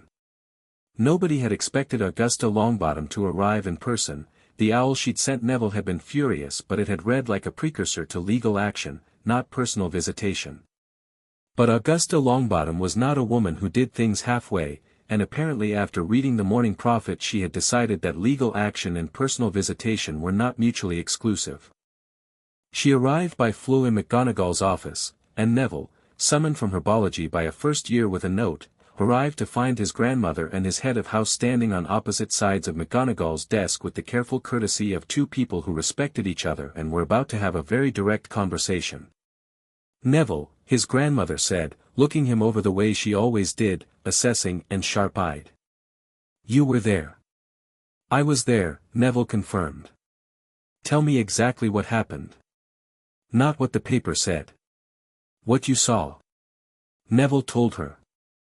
He was thorough about it in a way he wasn't always thorough about things. He could remember it clearly, the sequence of it, Harry's face in the hospital wing corridor going still and cold and clear, the Gringotts room and Ragnar's precise voice reading out the charge, the curse-breaking chamber and the moment the last anchor came off and the room rang like a bell. He'd been there for that. He'd felt it. His grandmother listened without interrupting, which was not her default mode and meant she was taking this seriously in a specific way. When he finished she was quiet for a moment. 143 on the Gringotts scale, she said. That's what Griphook told Harry. I sat on the Wizengamot with Albus Dumbledore for 17 years, Augusta Longbottom said. Her voice was very level. I opposed him on 11 different pieces of legislation and he opposed me on 4 and we voted in the same direction on a great many things. I knew him as a man of deep conviction and considerable strategic intelligence. She paused. What the paper is saying, what you are confirming, is that he applied that strategic intelligence to a 1-year-old child for personal and political purposes. She picked up her hat from McGonagall's desk where she'd set it, which meant she was about to do something. I am going to call an emergency session of the Wizengamot. The ministry is all ready, McGonagall began. The ministry moves like porridge, Augusta said crisply. The Wizengamot has the authority to act independently and immediately on charges of this nature when the head of the DMLE concurs. I will contact Amelia Bones this afternoon. The session can be called for day after tomorrow. She settled her hat. Is the boy coming back today? I'd imagine so, McGonagall said. Good. He'll want to be present at the session. Augusta looked at Neville, and something in her face that was usually armor softened, fractionally. You did right, she said. Going with him. Standing witness. Neville stood slightly straighter. He needed people, he said. He'll need more of them before this is done, she said. So will you. She swept toward the fireplace. I'll be in contact, Minerva. Tell the boy that Augusta Longbottom is in his corner, with all the Wizengamot votes that implies. She was gone in a rush of green flame. Neville stood in the quiet of McGonagall's office and felt the specific, unfamiliar, extremely good feeling of his grandmother saying you did right without any qualifications attached. McGonagall looked at him with an expression that was not quite a smile but was adjacent to one. 10 points to Gryffindor, she said. For witness. Now back to herbology. Harry came back through the flue in McGonagall's office at 4 in the afternoon. He stepped out of the green flames and into the castle and something happened in the air when he arrived, a subtle shift, the kind you could attribute to coincidence if you wanted to and that Hermione, sitting in a chair against the wall where McGonagall had installed her essentially as a briefer, did not want to attribute to coincidence at all. The castle felt him come in. She had no more technical explanation for it than that. He looked different. Not in any specific physical way, same glasses, same untidy hair, same second-hand robes. But he stood differently. He took up space differently. He stood in the middle of McGonagall's office and looked around with eyes that were clear and direct and entirely, specifically present, and Hermione was struck by the thought that she'd seen people look like that before, but usually they were adults, and usually they'd earned it over decades. "Professor McGonagall," he said. "Mr. Potter." McGonagall was standing behind her desk and she looked at him for a long moment with the expression she'd been wearing all day, the one that was controlling something very large underneath it. "Sit down. In a minute." He turned to Hermione. "What did I miss?" She briefed him in 4 minutes, because she'd been preparing the brief for 2 hours. The Great Hall's reaction to the Prophet. McGonagall's walk and talk. Augusta Longbottom's arrival and her plan for a Wisengamot session. Snape's face at breakfast. Dumbledore's continued absence. Amelia Bones's office reportedly having sent a response to Gringotts by midday confirming cooperation. Harry listened without interrupting, which was something she noted he did well, actual listening, not waiting for his turn. "Dumbledore," he said, when she finished. "Where is he?" "Not in the castle," McGonagall said. She said this in a way that meant she had looked. "He's managing the response," Harry said. "He'll have gone to people he trusts first, people on the Wisengamot, people in the Ministry. He'll be building a narrative." He sat down, finally, and thought for a moment. "What's the narrative going to be?" Hermione had been thinking about this. "I think there are 2 options. One is denial, but the curse signatures make that very difficult, so he'd need to undermine the credibility of goblin evidence, which is a terrible strategy because it makes enemies of every goblin in Britain." She paused. "Option 2 is justification. He'll say he did it for your protection. That the suppression was necessary because your power as a baby was dangerous, or because Voldemort could have used it to find you, or," she stopped. "Or that he was protecting the wizarding world from me," Harry said. "Yes. And some people will believe that," Neville said from the corner, where he'd been so quiet Hermione had nearly forgotten him. "Because they trusted him for a long time and it's easier to believe the thing that lets you keep trusting." "Yes," Harry said. He wasn't angry about this. He was just noting it, sorting it into the accurate understanding of how things were. "That's fine. Some people will. Not everyone." "Augusta Longbottom is calling a Wisengamot session," Hermione said. "I know. Griphook told me, his contacts in the Ministry flagged it before I left." Harry looked at McGonagall. "Will you come to the session?" McGonagall looked at him. "As a witness?" He chose the word carefully. "As someone who's been at Hogwarts for 30 years and has professional opinions about what was done and wasn't done here." He held her gaze. "You told Griphook in your deposition this morning that you had objected to my placement with the Dursleys in 1981. That's on record now." She was very still. "You saw the deposition. Griphook showed me everything before I left. You're in there. Your objection is documented." He wasn't accusing. He was establishing. "You did the right thing in 1981 and it wasn't enough. Coming to the session would be doing the right thing again." McGonagall was quiet for a long moment. "Yes," she said. "I'll come." "Good." Harry stood. "Now. I've been away for a day and I have homework." The slight absurdity of that landing in the room did something that all 3 of them needed. Hermione made a sound that was close to a laugh, Neville actually did laugh, and even McGonagall's face did something in the direction of unwilling amusement. "You have a double transfiguration practical on Thursday," Hermione said. "Great. I can practice tonight." He looked at his hands. I should probably practice somewhere with very thick walls. The practice room on the 4th floor, McGonagall said, is warded for student spell practice. It's available after dinner. She looked at him with something in her eyes that was part assessment and part something warmer. I might observe, if that's amenable. You're welcome to, Harry said. He picked up his bag from the chair, Hermione had retrieved it from his dormitory, and moved toward the door. Then he stopped. Professor, he said. Can I ask you something directly? McGonagall straightened. Yes. Did you ever wonder, he asked. Not aggressively. Just honestly. About me. About why I wasn't, why things seemed like they should be different than they were, when you saw me. McGonagall was quiet for a moment that had some pain in it. Yes, she said. I wondered. Okay, Harry said. That's enough, I think. It happened and now it's going to be dealt with. I just needed to know. He looked at her a moment longer. The wondering means you saw it. That matters. He went out. The door closed. Hermione sat in her chair and looked at McGonagall, who was looking at the closed door with an expression that had stopped maintaining its composure for just a moment. Right, McGonagall said, eventually, to no one in particular. And then she sat down at her desk and began writing what appeared to be a very long letter.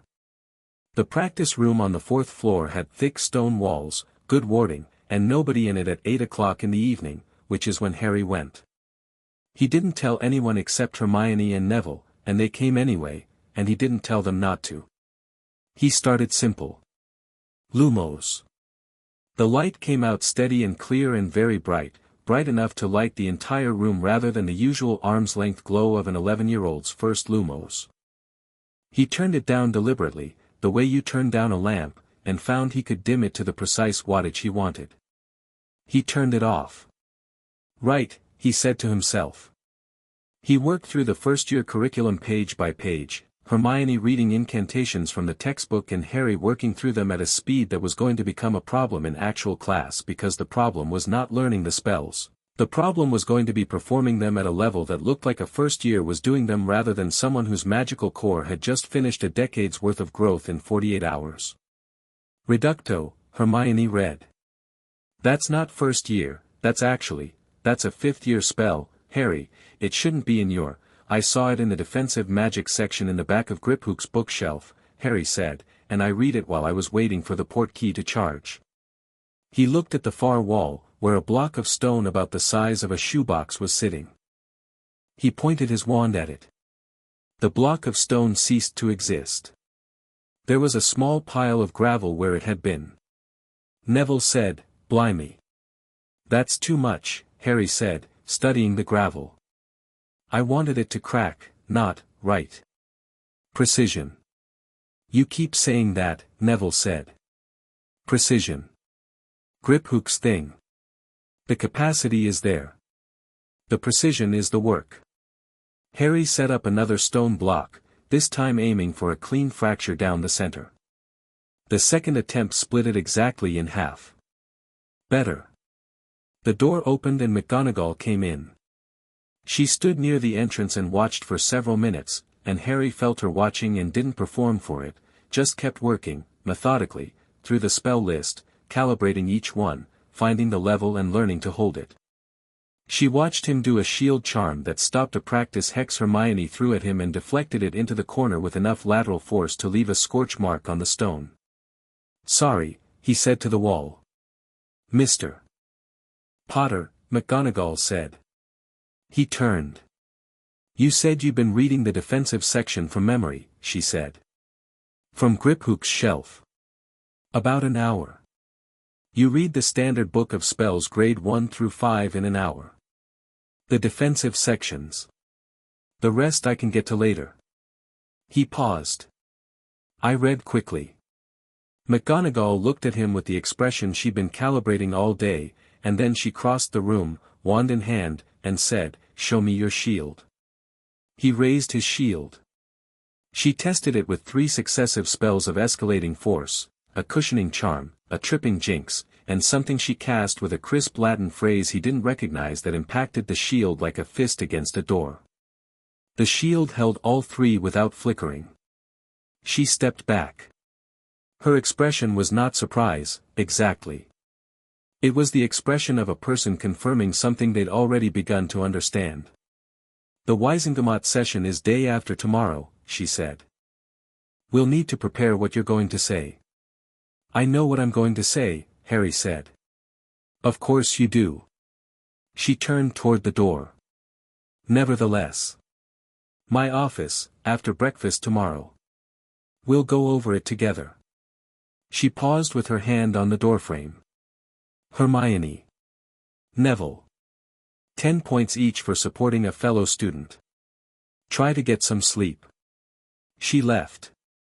Neville looked at Harry. "You know," he said, "I thought Hogwarts was going to be a lot more about, I don't know, herbology, and not this. Is it worse or better than you expected?" Harry asked. Neville thought about his grandmother's face when she'd said you did right. He thought about the 10 points from McGonagall and the strange specific satisfaction of being in the right room at the right moment. He thought about Harry in the Gringotts room reading a declaration with his name on it and saying okay like he was already 3 steps ahead of it. "Better," he said. "Definitely better." Harry put away his wand. The room settled around them, the warding humming faintly in the quiet, the scorch mark in the corner where the deflected hex had landed a small record of the evening's work. Tomorrow, McGonagall's office. The day after, the Wisengamot. Whatever Dumbledore was building in his absence, Harry was going to be standing in that chamber and saying the thing he'd come back to say, and he was not going to soften it, and nobody was going to manage him into doing otherwise. The headache was still gone. Everything was still clear. He picked up his bag and followed his friends out of the practice room and into the castle corridor, and the castle settled around him the way it had since he'd stepped through the floor that afternoon, that subtle sense of recognition, stone and magic and centuries of history registering his presence the way a place registers someone who belongs in it. He'd only been here 2 days. It already felt more like home than anywhere he'd ever been. That was its own kind of answer. Chapter 4, The Hearing. The Wisengamot chamber was older than most of the Ministry of Magic that surrounded it, and it looked it.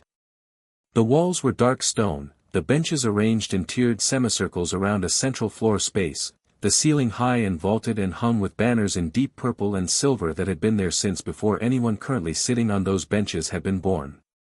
The whole room had the quality of a space that had absorbed a great deal of human drama over a very long time and had stopped being impressed by any of it. Harry had never been in a courtroom before. He stood in the antechamber with McGonagall on his left and Griphook on his right and looked through the half-open door at the benches filling up with witches and wizards in plum-colored robes, and thought that it looked exactly like a place where important decisions got made by people who decided they were the right people to make them. "How many votes does Augusta Longbottom have?" he asked. "Her own, and by proxy another 4 from allied families who gave her authority when they couldn't attend in person," McGonagall said quietly. "Amelia Bones has her own vote and considerable persuasive authority over the law enforcement block. You have 3 seats on the Wisengamot as Lord Potter, the Potter seat, the Black seat through your godfather's incarceration, and the Peverell seat through the Potter line." Harry turned to look at her. 3 seats. Gringotts confirmed it when they unfroze your inheritance access. The seats have been sitting empty, uncast, since 1981. She met his eyes. "That's 11 years of uncast votes on every piece of legislation that has passed through this chamber." Harry looked at the door again. He thought about 11 years of votes that should have been his, in a chamber where Dumbledore sat as chief warlock, making decisions. He thought about what it meant that those votes had been empty. "Who can cast them today?" "You can," Griphook said. "You're 11, which is below the age of majority, but Lord status overrides age restrictions for vote casting when the heir is present and willing. It's one of the oldest provisions in goblin-adjacent inheritance law, predating the ministry itself." He produced a small document from inside his jacket. "We had it confirmed by 3 separate legal authorities this morning." "Of course you did," Harry said, not sarcastically. Griphook had been confirming things by 3 separate legal authorities since the moment they'd met, and Harry had come to find it extremely reassuring. Behind them, down the stone corridor, footsteps approached. Several sets, brisk and purposeful. Amelia Bones came around the corner with 2 assistants half running to keep up with her, and she was exactly what her name suggested, a solid, direct woman with a square jaw and a monocle and the specific bearing of someone who'd spent 30 years fighting the ministry's tendency toward bureaucratic cowardice and was still standing. She stopped when she saw Harry and looked at him for a moment with the assessing directness of someone determining whether the person they're meeting matches the picture they'd built. "Lord Potter," she said. "Miss Bones," Harry said. "You're smaller than I expected," she said, which wasn't cruel, just observational. "The curses kept me from growing properly," Harry said. "Among other things." Something in her face went very briefly hard, and then resolved back into professional focus. "Fair enough." She turned to McGonagall. "He's going to be challenged on his right to speak. Fudge is in there already, and he's been in Dumbledore's corner for years." "On what grounds?" Hermione said, from slightly behind Harry, where she'd been standing so quietly that Bones hadn't initially registered her. Bones looked at Hermione. "And you are?" "Hermione Granger. First year, Gryffindor. I was present at Gringotts during the curse analysis and the removal." She had her notebook. Of course she had her notebook. "On what grounds will Fudge challenge his right to speak?" "Age," Bones said. "Competency. The argument that a Gringotts war criminal declaration doesn't constitute formal charges under ministry law and therefore there's nothing for the Wizengamot to hear." She said this with the brisk contempt of someone who'd already prepared answers for all 3. "I've got the counter-arguments ready.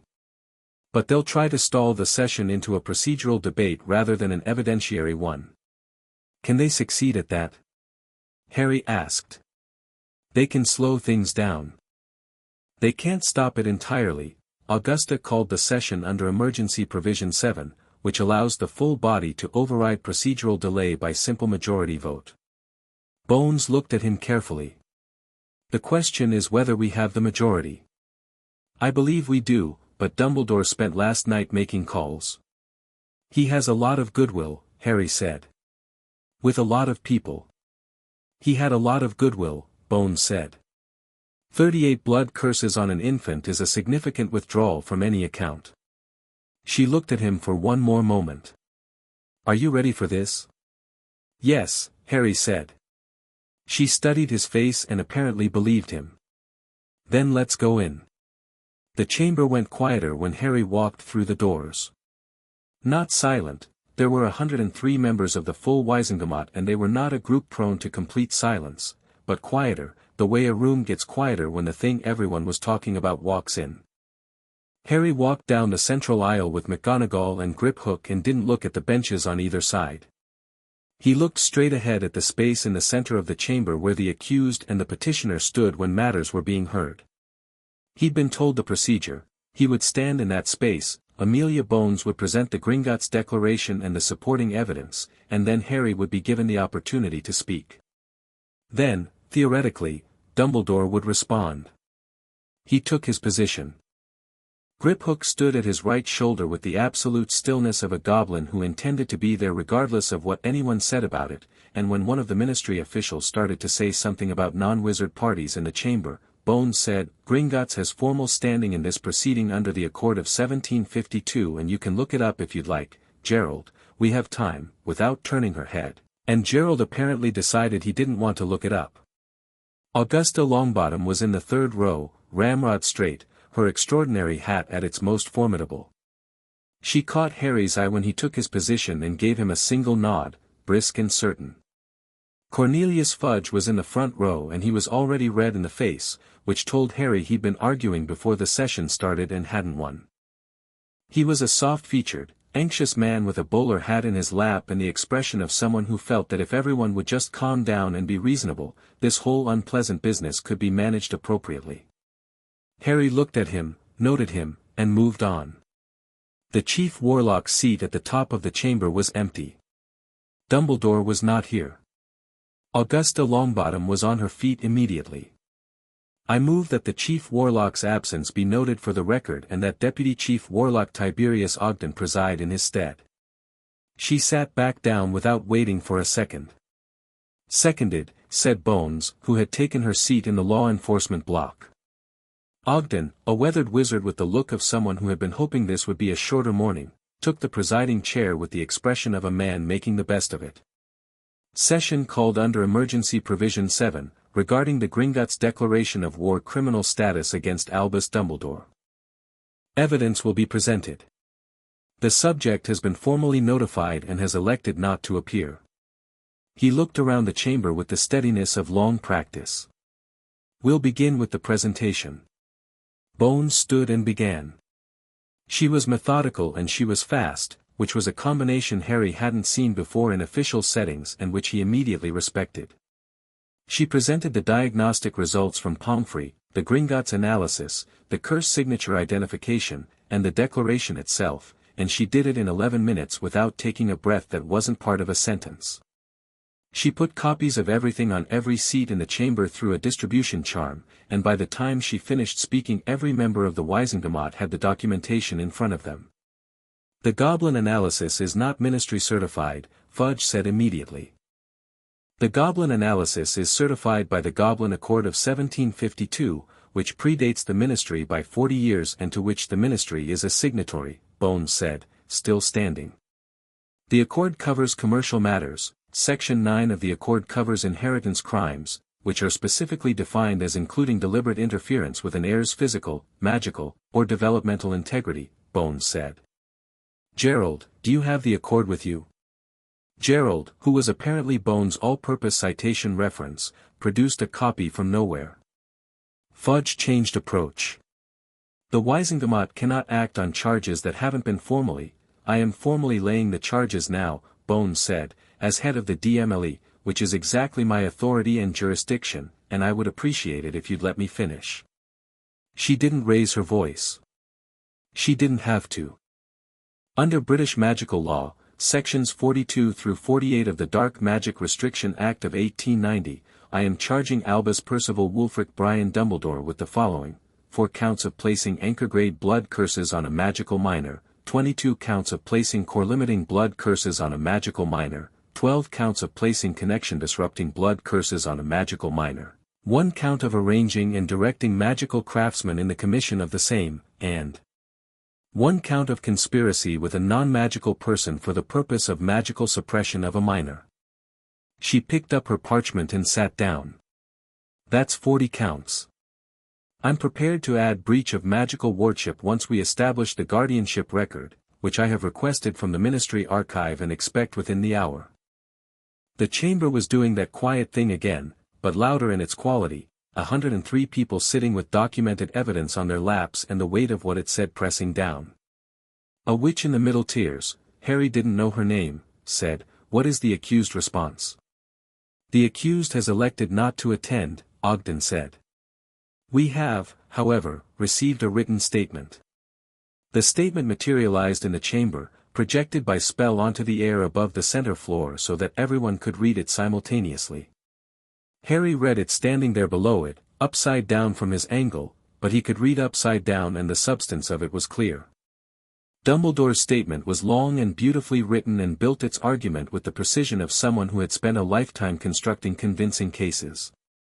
It acknowledged that he had placed certain magical restrictions on Harry Potter in 1981. It characterized these restrictions as protective measures, that the residual magical energy from the night Voldemort attacked had left Harry's core in an unstable condition, that the restrictions were medically necessary and intended to be temporary, that circumstances and the pressures of the aftermath of the war had prevented their removal, and that this had been a failure of attention for which he was profoundly sorry. The statement expressed his hope that the Wisengamot would consider intent alongside action, and noted his decades of service to the wizarding community. It was, Harry thought, reading it from below, a very good piece of writing. It was compassionate and self-aware and it made him sound like someone who'd made a well-meaning mistake rather than someone who deliberately and systematically dismantled an infant's magical core. It would work on some people. He could already feel the slight shift in the room's quality, a few members reading the statement and reaching for it the way people reach for the explanation that lets the world be less terrible than the evidence suggests. Harry waited for Bones to respond. Then he realized Ogden was looking at him. "Lord Potter," Ogden said. "You have the right to speak." Harry turned to face the chamber. 103 people looked at him. A small, thin 11-year-old with untidy black hair and round glasses and second-hand robes, standing in the center of the oldest courtroom in Wizarding Britain with a goblin at his shoulder. He took a breath. He didn't use notes. "Albus Dumbledore says the restrictions were medically necessary," he said. His voice was clear and carried in the vaulted chamber. "I want to ask about that specifically, because the evidence disagrees." He gestured at the documentation they all had. "You have Sharpclaw's analysis in front of you. Read page 4, the section on anchor curses. Anchor curses are not a medical restriction. They're not a safety measure. They're a binding. They lock portions of the core and prevent development. There is no medical application for an anchor curse on a living person." Sharpclaw notes that explicitly, with citations from goblin medical records going back 400 years. They are dark magic. They are specifically dark magic developed for the purpose of controlling heirs. He paused to let that sit. Dumbledore didn't place a medical restriction. He placed 4 anchor curses from medieval dark magic texts and then put 22 more curses on top of them. He did this when I was 6 months old. He then placed me with relatives who added their own suppression, which tells you something about how much he wanted them maintained. He could feel the chamber listening. The quality of it, not hostile, not friendly, just paying real attention. "I want to address the intent argument," he said, "because that's what his statement is really about. He wants you to weigh the intent. The intent is what I'm least interested in." He looked at the faces in the benches, picking out the ones he could read. Augusta Longbottom, set and certain. Bones, watching him with focused approval. Fudge, uncomfortable, fidgeting with his bowler hat. Several others whose expressions were in transit, moving from one position toward another. The intent, as stated, is that he was protecting me and the wizarding world. From what, exactly? From my own power, presumably. From the possibility that as I grew, I'd become, what? Dangerous? Unmanageable? He let a beat of silence pass.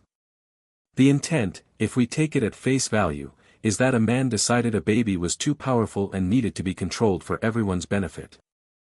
And he did it without telling anyone, without legal authority, without medical consultation, and without ever removing the curses when I was old enough that his stated concern would have been resolvable through education and training. He paused. If the intent was truly protective, when was he planning to tell me? When was he planning to remove them? What was his plan for the part where I found out? Because I don't see that part of the plan anywhere. Nobody spoke. "I'm not asking for sympathy," Harry said. "I'm telling you what the evidence says when you read it clearly."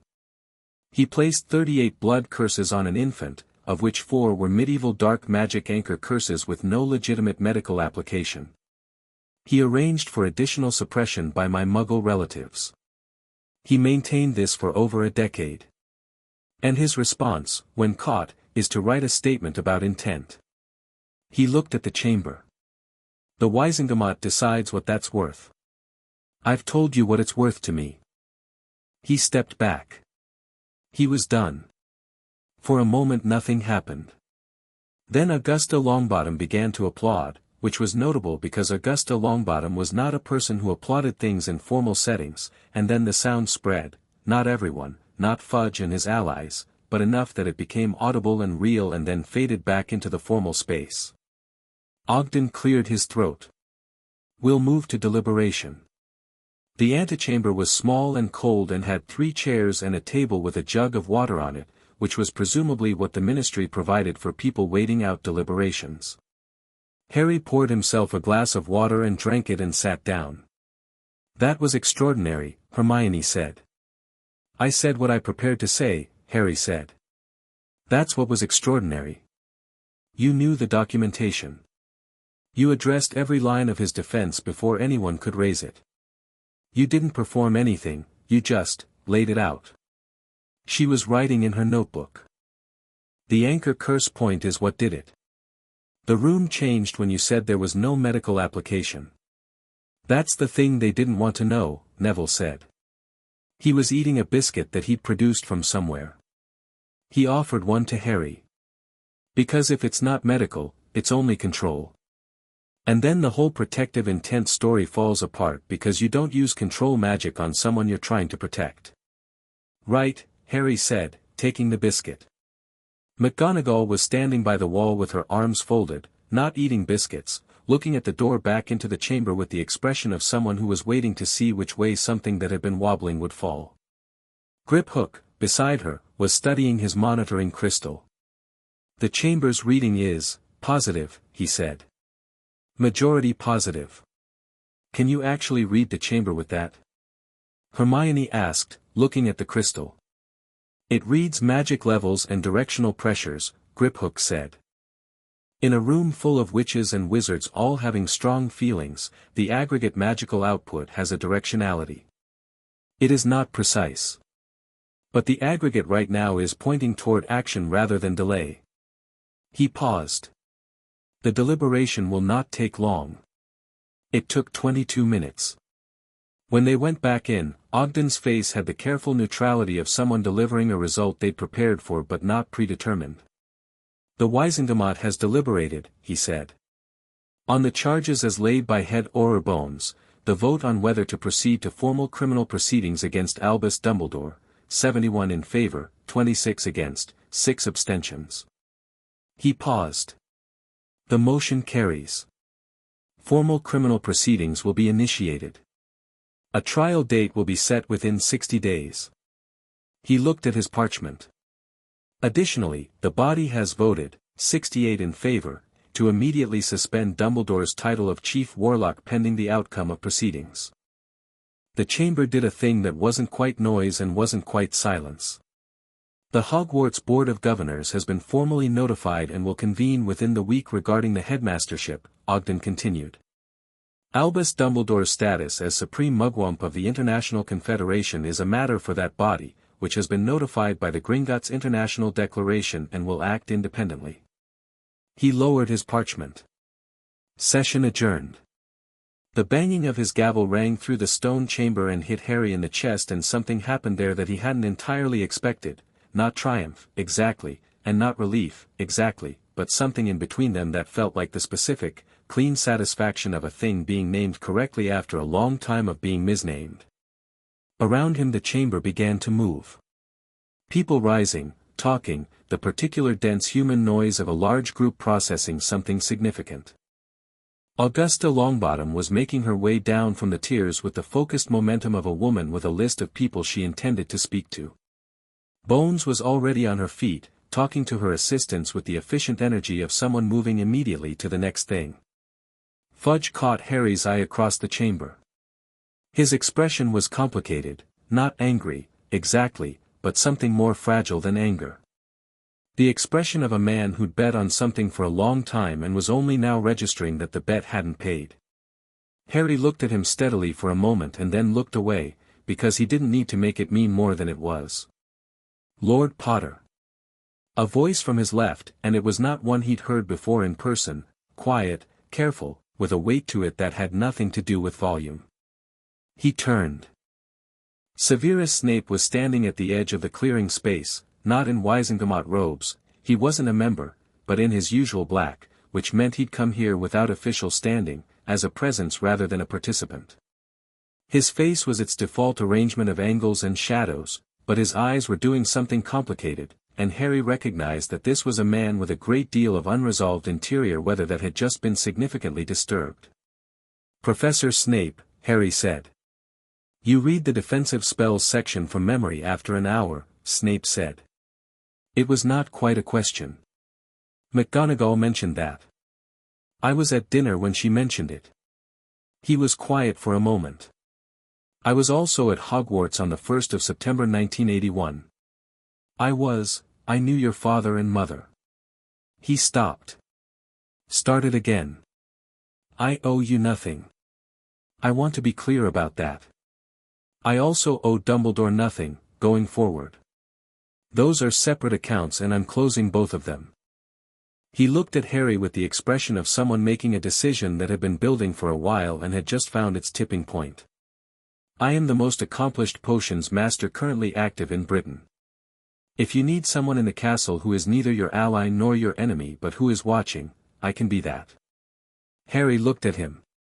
He thought about Snape's face at breakfast, the folded newspaper and the expression of a man revising something fundamental. He thought about the phrase I owe you nothing and recognized it as honesty rather than hostility, a man clearing the ledger rather than reopening old wounds. That's fair, Harry said. I'll take watching over pretending.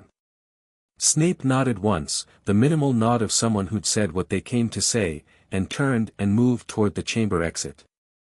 Interesting, Hermione said quietly from behind Harry's shoulder. He's clearing accounts, Harry said. He was tangled up with Dumbledore somehow, more than just employment. That statement he made, I owe him nothing going forward, that's someone cutting a line, not just taking a position. You got all that from a 10-second conversation. He said it in the negative, Harry said. People say things in the negative when the positive is where the weight is. He didn't say I support you. He said I owe Dumbledore nothing. The second statement is doing the actual work. Hermione was writing in her notebook again. Harry had stopped being surprised by this. Augusta Longbottom arrived in front of them with the focused impact of a woman who moved at one speed. Well done, she said to Harry, without preamble. The anchor curse argument. That was the turning point. It was the most specific provable point, Harry said. Exactly right. Specificity wins cases. Emotion opens doors, evidence closes them. She looked at him with the assessing quality she shared with her grandson. You've got your 3 seats active on the Wisengamot now. You'll want to think about how to use them, not today, but in the coming months there are several pieces of legislation pending that relate directly to your situation and others like it. I'll need guidance on the process, Harry said. I don't know parliamentary procedure. Hermione Granger can read a manual and summarize it before next Tuesday, Augusta said, and looked at Hermione. I already found the manual, Hermione said. Of course you did. Augusta turned back to Harry. The Board of Governors meeting for Hogwarts, they'll need to discuss the headmastership. You have no vote there, but your presence as a formal complainant would be appropriate and significant. I'd suggest attending. I'll be there, Harry said. Augusta looked at him one more time, with the evaluating look of someone who had spent decades in rooms where power moved and had learned to read it. Whatever she saw, she gave another of those short decisive nods that apparently ran in the Longbottom family. Neville, she said, without looking at her grandson. Gran, he said. You made a good choice in your friends. She turned and moved away toward her next conversation. Neville, to his credit, looked more genuinely pleased by this than he'd looked by anything else all day. They took the ministry flew back to Hogwarts at 2:30, arriving in McGonagall's office in a rush of green flame, one after another, McGonagall first, then Hermione, then Neville, then Griphook, who had insisted on accompanying them back despite having a bank to return to. Harry came through last. The castle greeted him the way it had been greeting him since he'd come back from Gringotts, that quiet, humming recognition, stone and magic and old wards doing whatever it was they did when the person they were acknowledging was present. He stood in McGonagall's office and looked around at all of them, the professor at her desk already writing, Hermione on the settee with her notebook, Neville with Trevor finally out of his pocket and sitting peaceably on a cushion, Griphook in the corner with his monitoring crystal and his permanent quality of watchfulness. Thank you, Harry said. Not performing it. Just saying it to the room, to all of them. Don't thank us yet, McGonagall said, not looking up from her writing. The board meets Friday. The actual trial is 60 days out. And Dumbledore is not finished.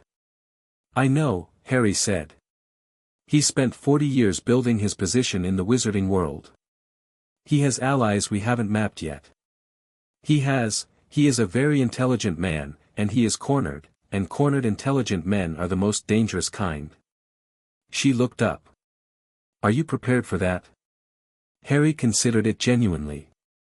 The question deserved that. He thought about 38 curses and a decade of headaches. He thought about the cupboard under the stairs. He thought about the morning's hearing and the chamber going quiet when he said there is no medical application for an anchor curse and watching the calculation in the room change. He thought about what it felt like to have his magic back, full and vast and entirely his own. He thought about the practice room and the pebble and the stone block and the shield charm, and the much more important thing underneath all the spell work, the specific feeling of not fighting anything anymore. Of doing what he was pointed at, cleanly and completely, without anything in the way. Yes, he said. McGonagall held his gaze for a moment and then went back to her writing, which was the most complete professional endorsement she was apparently prepared to offer and which Harry found, oddly, entirely sufficient. He picked up his bag. He had Charm's homework. I'll be in the library, he said, and went. The corridor outside McGonagall's office was quiet. The castle was in afternoon lessons and the hallways were mostly empty, just the particular quality of an old building in between its populated moments. He walked without hurrying, through the stone corridors with their moving portraits and creaking suits of armor, and he thought about what came next. The Board of Governors. The trial in 60 days. Whatever Dumbledore was going to do from his current position of being cornered and very intelligent. And he thought, too, about what McGonagall had said and what Augusta Longbottom had said and what Griphook had said, and underneath all of it the truth that they were all responding to in their different ways, that this wasn't over. That it had barely begun. He turned a corner and stopped. Dumbledore was standing in the corridor. Not here, not in the castle, a portrait of Dumbledore, which was different, except that the portrait's eyes were moving and following him in a way that portrait's eyes did when the subject had specifically instructed them. The portrait was of a younger Dumbledore, a formal one from some official occasion, hung here in this corridor between other formal portraits, and Harry had probably walked past it a dozen times in his first 2 days. The painted Dumbledore looked at him. Harry looked back. A good performance, today, the portrait said. Its voice was quieter than Harry expected, thoughtful, without edge. You argued it well. It wasn't a performance, Harry said. No, the portrait said, and something in it shifted, the expression of a painting that carried a full human weight and was showing some of it. I don't suppose it was. It was quiet for a moment. He wanted me to tell you, the real one, the one who sent me a message this morning, that he is sorry. Sorry doesn't take 38 curses off a baby, Harry said. No, the portrait said again. It doesn't. It looked at him with the painted eyes that were somehow more honest than the real man's had ever been, across breakfast tables and public speeches and a decade of carefully managed image. He believes he was right, you know. Even now. That's the most important thing for you to understand about him. He's not sorry because he thinks he was wrong. He's sorry because you found out. Harry stood in the corridor and looked at the portrait of a man he'd trusted by default his whole life, the way you trust the person everyone around you trusts, the way you trust the sun to rise because it always has. That's the most useful thing anyone's told me today, he said. Thank you. He walked away. Behind him, the portrait watched him go, and then looked forward again, and was still. The corridor settled back into its afternoon quiet. Somewhere in the castle, somewhere in all the complex stone weight of it, Hogwarts registered his footsteps and was, in whatever way an ancient magical building could be, paying attention. Chapter 5. The Board of Governors meeting was on a Friday, 3 days after the Wizengamot session, and Dumbledore showed up to it. Harry had expected him not to. He'd built a model of Dumbledore as absent, the written statements, the managed distance, the man who operated best when he controlled the frame of engagement and could therefore choose not to engage until the frame suited him. He'd expected more of that. Absence as strategy, letting allies fight the forward battles while he rebuilt from a position of tactical withdrawal. But Dumbledore walked into the Hogwarts Board of Governors meeting at 9 in the morning in full regalia, the deep burgundy robes with the silver astronomical embroidery, the half-moon glasses, the long silver beard arranged with its usual benevolent dignity, and he sat at the head of the long table in the formal meeting room on the third floor as if he'd never been anywhere else, and he looked at Harry across the table with eyes that were warm and sad and entirely undefeated. He was very good at this. Harry had known he would be, but seeing it was different from knowing it. There were 12 members of the Board of Governors. 7 had responded to Augusta Longbottom's contact in the days since the Wisengamot session. 3 of them were in the room now, seated along the left side of the table with the particular posture of people who had made a decision and were prepared to hold it.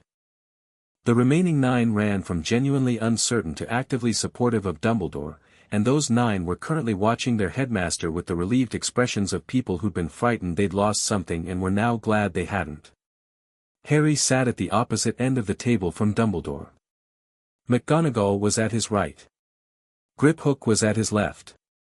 Hermione and Neville were in the chairs along the wall, not at the table, because they had no formal standing here, but present as witnesses, which Griphook had established was their right under the ongoing legal proceedings. Albus, said Arcturus Selwyn, the board chair, with the visible relief of a man greeting an anchor in turbulent water. "We're glad you're here." "Of course I'm here," Dumbledore said, warmly, as if the question were absurd. "This is my school. These proceedings concern it directly. Where else would I be?" He looked around the table with the practiced ease of a man who had chaired 1,000 meetings and never lost control of a single one. His gaze settled on Harry last, and when it did his expression changed, the warmth remained but something heavier moved underneath it. "Harry," he said, gently. "Professor Dumbledore," Harry said. The room was watching this like it was a match. Harry felt it and didn't care. "I think," Dumbledore said, to the room rather than to Harry specifically, "that before we discuss anything procedural, I should speak to the substance of the charges. Directly. I owe this board, and I owe Harry, that directness. The charges are a matter for the criminal trial," McGonagall said from Harry's right. Her voice was flat and precise. "This board's mandate is the governance of this school. Its remit does not include evaluating criminal charges." "Minerva," Dumbledore began. "The board's mandate," she repeated, "is the governance of this school. The question before this board is whether the headmaster of this school is currently fit to hold that position while facing 40 criminal charges, with the suspension of his chief warlock title in place." She looked at Selwyn. "I'd suggest we stay within that remit." Something moved across Dumbledore's face, so fast that if Harry hadn't been watching specifically for it he'd have missed it. Not anger. Something more controlled than anger and more dangerous. The expression of a man recalculating, finding an expected variable had changed. He hadn't expected McGonagall to oppose him directly. Harry could see that plainly. Neither, apparently, had Selwyn, who was looking between the two of them with the discomfort of a man who thought he understood the room he was walking into. "Perhaps," said Lucius Malfoy, from the middle of the table, "we might hear from the headmaster on the question of his fitness to continue, since Minerva has helpfully narrowed our focus." His voice was smooth and pleasantly deferential and contained a precision of contempt so well managed that it operated mostly as politeness. He had been sitting at the table with the stillness of a man who'd done his political calculations before he arrived and was now watching the board play out. Harry looked at him. Lucius Malfoy looked back, and something passed between them that wasn't friendly and wasn't hostile but was very specific, the mutual acknowledgement of two people who were each looking at someone more complicated than they'd expected. "My fitness to continue," Dumbledore said, and he said it with such untroubled steadiness that 3 of the uncertain board members visibly relaxed. "I am currently subject to criminal investigation. That is a fact, and I won't minimize it. I am also the headmaster of Hogwarts, a position I have held for 36 years, and I believe I remain the best qualified person for that role. I would ask the board to distinguish between proceedings that concern my personal actions in a specific historical context and my ongoing and current fitness to educate and protect the students of this school. He looked at Harry again with those warm, sad eyes. Including Harry. Especially Harry, Harry said quietly. Dumbledore looked at him. You said especially Harry, Harry said. I'm the student most directly affected by your historical personal actions, as you put it. So the question of your fitness to lead this school is most specifically a question of whether you should be responsible for the welfare of the person you put 38 blood curses on. He kept his voice level. He wasn't performing anger. He was just saying the thing. That seems like a relevant frame for the board to consider. Selwyn opened his mouth and then closed it. Harry, Dumbledore said, with the specific gentleness of someone who'd spent decades knowing when to deploy it, I know you're angry. You have every right to be angry. What I did, I'm not angry, Harry said. A pause. I'm not angry, Harry said again, more specifically. Anger is what you'd expect. Anger is manageable. I'm just, precise. I know what happened, I know what the evidence says, and I know what this meeting is for. If you want to tell me I'm angry to make this feel like an emotional reaction rather than an accurate assessment of documented facts, that's a strategy one understand and I'd rather we didn't use it. The room was very quiet. Dumbledore looked at him with an expression that was, Harry couldn't fully read it, and that itself was interesting because it was the first genuinely unguarded thing he'd seen in the man's face since he'd walked in. Something that wasn't calculated or warm or strategically sad. Just, the expression of a man encountering something he hadn't modeled. He recovered quickly. You're right, he said. That was, you're right. Forgive me. He turned to the board. The question of my fitness is properly the board's determination, and I'll abide by whatever decision is made here. I would ask only that the decision be made on the basis of what I am, in this position, to this school, not solely on the basis of one set of actions, however serious. One set of 40 criminal charges, one of the board members on the left side said. Her name was Wilhelmina Grubbly-Plank, and she had the direct manner of someone who found euphemism a waste of everyone's time. Let's call it what it is. Wilhelmina, Selwyn began. No. I've been listening to the framing for 10 minutes and I'm going to name the thing. 40 criminal charges, 4 of which involve medieval dark magic anchor curses on an infant. The question before us isn't philosophical. The question is, does this board want to be the body that looked at 40 criminal charges and said carry on? She looked around the table. Because I don't want to be that board. The uncertain board members were being less uncertain. Harry watched it happen, the shifting that occurred when someone said the specific thing and the room had to decide whether to follow the specificity or retreat from it. Retreat was available. It was always available. But it cost something, and some people in the room had just felt the cost go up. Malfoy was watching all of it with his particular brand of detached attention, and Harry had the strong sense that Malfoy had not come to this meeting to defend Dumbledore. Malfoy had come to see which way this fell, and was deciding accordingly. That was useful information. I'd like to call for a vote, McGonagall said. Whether to suspend the headmaster's authority pending the outcome of criminal proceedings. Temporary measure. Reversible if the proceedings conclude in the headmaster's favor. She said this with the precision of someone who'd thought about how to make it hardest to argue against. Not a permanent decision. Just an appropriate response to the current legal situation. Seconded, said Grubbly-Plank immediately. Selwyn looked at Dumbledore with the expression of a man who'd been an ally for decades and was watching the cost of that alliance go up and up. Dumbledore looked back at him with those warm eyes and said nothing. The vote was 7-5 to suspend. Dumbledore walked out of the board meeting with the contained grace of a man who had lost a battle and was already thinking about the next one. He didn't look at Harry as he went. He looked at McGonagall, briefly, and something passed between them that was too complex and too old for Harry to read in a single moment. Then he was through the door and his footsteps were quiet on the stone and then gone. Selwyn sat at the head of the table looking like a man who just voted against something and wasn't sure yet how he felt about it.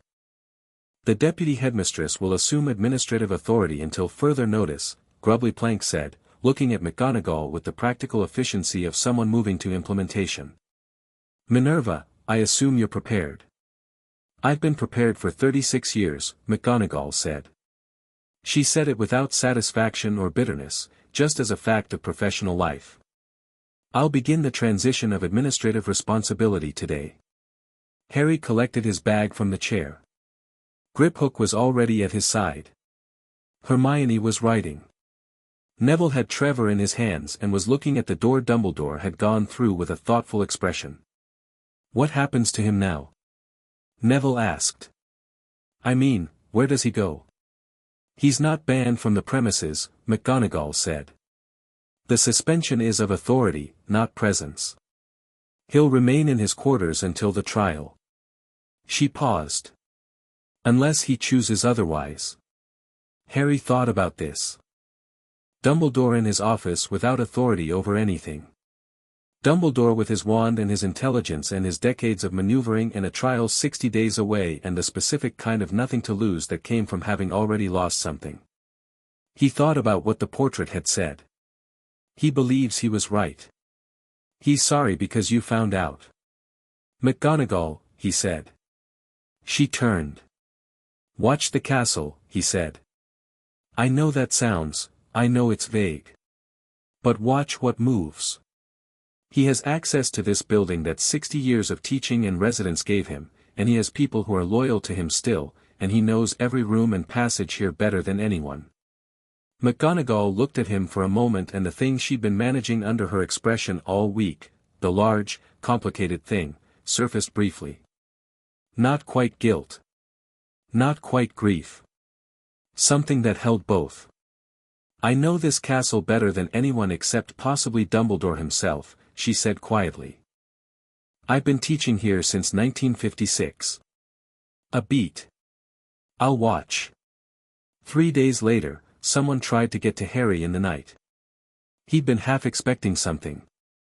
Not necessarily this shape, not necessarily a person in the corridors at 2 in the morning, not necessarily the particular combination of footsteps cast to silence that he heard anyway because since the curse removal his senses operated at a level that occasionally surprised him. He heard it the way he sometimes heard the castle itself, not with his ears exactly, but with something that sat between ears and instinct and the vast, awake quality of his own magic that was still finding its full shape. He was out of bed before he was fully deciding to be out of bed. The dormitory was dark and quiet, the other boys asleep. Harry pulled on his shoes, picked up his wand from the nightstand, and went to the door of the dormitory and listened. The corridor outside Gryffindor Tower was empty in the way a corridor is empty when the someone in it is very deliberately creating an impression of emptiness. It had a specific quality of attention to it. Harry stood in the doorway and said, clearly, I can hear you. A pause. Then, impressive. A voice he recognized, low, controlled, professionally neutral. Not Dumbledore.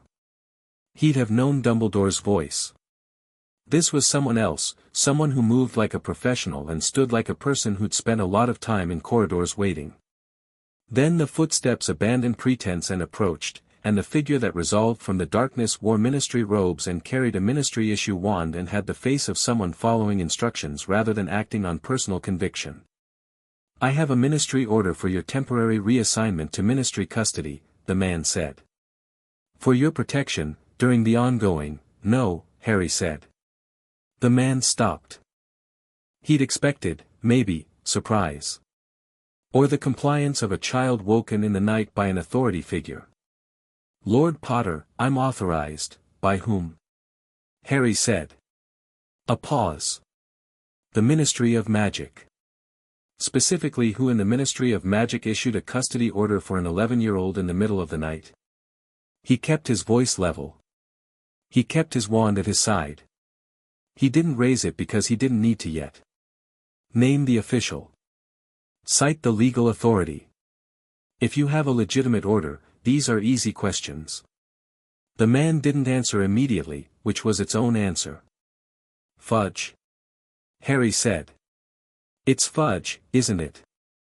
The man's face did the thing faces do when they're trying not to confirm something they just confirmed. Here's what's going to happen, Harry said. You're going to go back to whoever sent you and tell them it didn't work.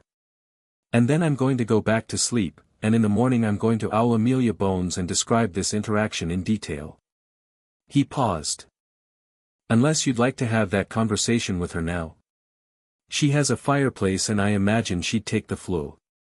The man stood in the corridor and did the calculation. Whatever he'd been told about Harry Potter, whatever picture he'd been given of an 11-year-old removed from the Muggle world who could be managed quietly without fuss, was clearly not matching what was standing in front of him. He turned and walked away. Harry watched him go, heard the sound of his footsteps all the way to the end of the corridor and around the corner and diminishing toward the staircase, and then stood in the doorway for another 30 seconds to be certain. Then he went to the common room, sat down in a chair by the nearly dead fire, and pulled parchment and a quill from the stack Hermione had insisted he keep on the side table for exactly this kind of middle-of-the-night necessity. Dear Ms. Bones, he wrote. I need to report an incident. He wrote it out carefully, completely, with times and a physical description of the ministry official and the exact phrasing of the custody order as he'd been given it. He sealed the letter and held it for a moment. Then he pulled out a second sheet and wrote a second letter, shorter. Grip hook, there was an attempt.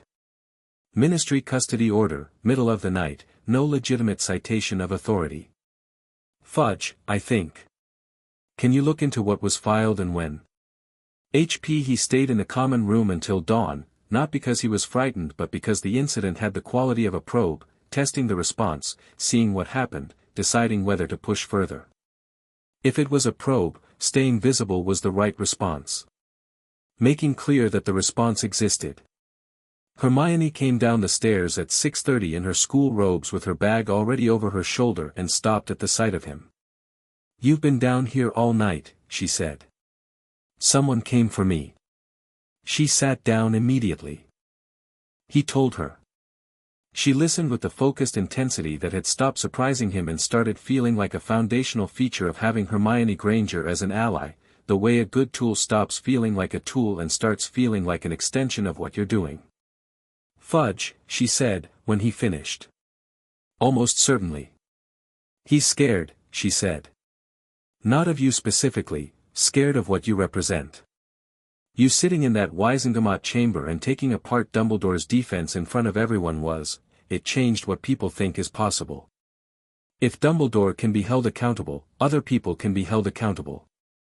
Fudge has a long political career built on not being held accountable for things. She paused. A custody order in the middle of the night isn't just about you. It's about making the whole thing go away before it gets bigger. It's already bigger than a custody order can make go away, Harry said. I know. Fudge doesn't think clearly when he's frightened. She looked at the letters in his hand. Those going out with Morning Post. The moment the owls start moving. She nodded and pulled out her notebook and started writing her own notes, and they sat in the early quiet of the common room as the fire came back to life and the castle woke around them, and it felt, Harry thought, like the specific feeling of a campaign running properly. Not without problems.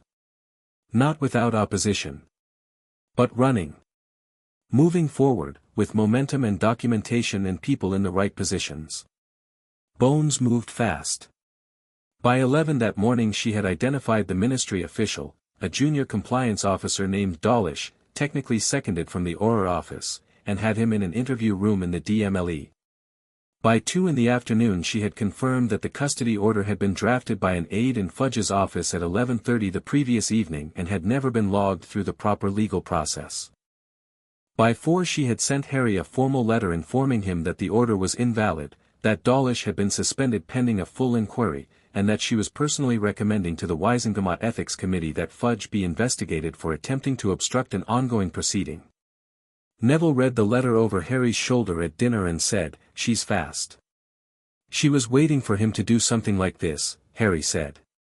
She had the mechanism ready. Ron Weasley, 3 seats down, was reading his own letter, from his father, from the looks of it, the distinctive Arthur Weasley handwriting that Ron had shown Harry once. He read it twice, folded it, and looked at Harry with the expression of someone who'd been in a long conversation with himself and had just finished it. "My dad's worried," he said. "About his job. Because of what's happening with Fudge." He paused. "He works in the misuse of Muggle artifacts office. It's not exactly a position with a lot of power. But he's still Ministry, and if Fudge goes down it's going to be complicated for everyone in there." "Your dad didn't do anything wrong," Harry said. "No, but that's not really how it works, is it?" Ron wasn't asking. He was just naming the thing. Guilt by association, or just general chaos when things reorganize. He might lose projects he cares about, get shuffled to something worse. He looked at the table. "I'm not saying don't do it. I'm saying, I want to be clear-eyed about what it costs." "Clear-eyed is exactly right," Harry said. "I don't want anyone around me who isn't." Ron looked at him. "If you want to stay out of it," Harry said, without accusation, "that's a legitimate choice and I'll understand it. If you're in, I need you to be fully in, because half in is when people get hurt." He paused. "Your call. Either way is honest." Ron was quiet for a moment. He looked at the letter from his father again. "My dad's worried," he said, "but he also wrote that he's proud of what's happening. He said he's been watching things in the Ministry for years and he's been waiting for someone to start pulling the thread." He folded the letter again.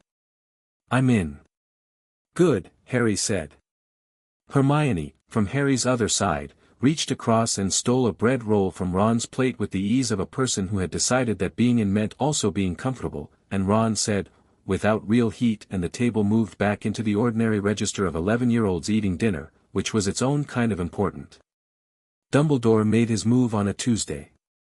He did it quietly, which was more dangerous than anything loud would have been.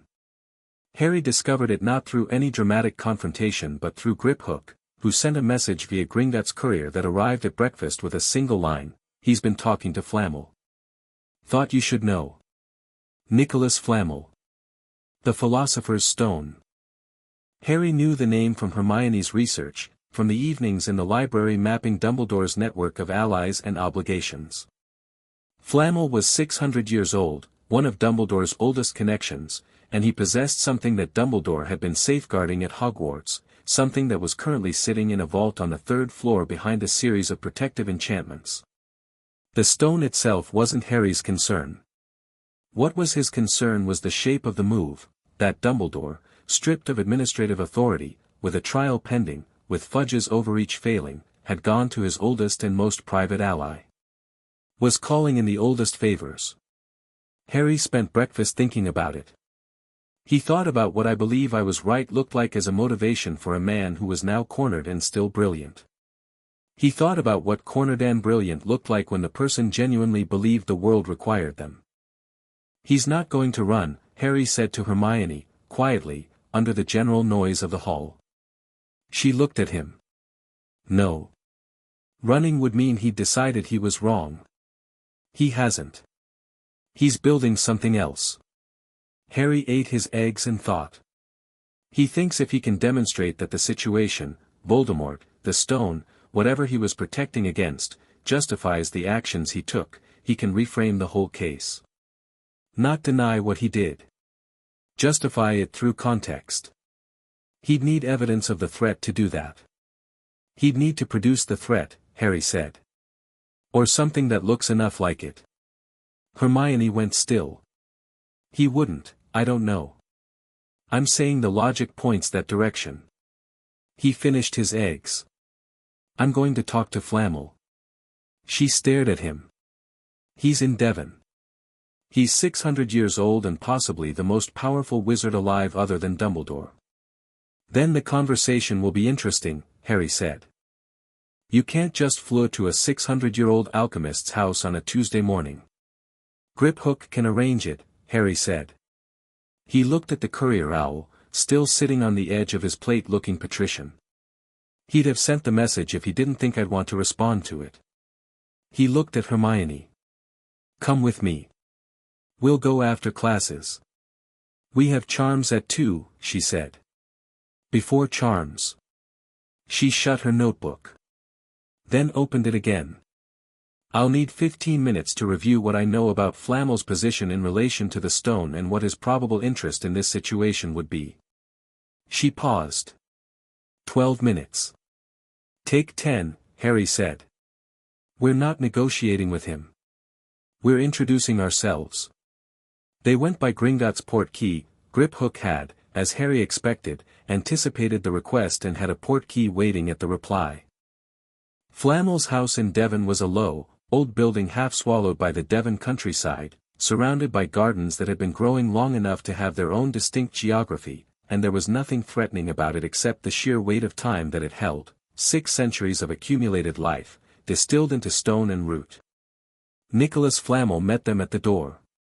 He was small and weathered and had the specific quality of someone who'd had enough time to stop being in a hurry, and his eyes were ancient in the way that very few eyes were ancient, not old the way 80 was old, but old the way stone was old, the way things were old that had been present for the shaping of the current age. He looked at Harry and Hermione with the directness of someone who no longer had any interest in performance.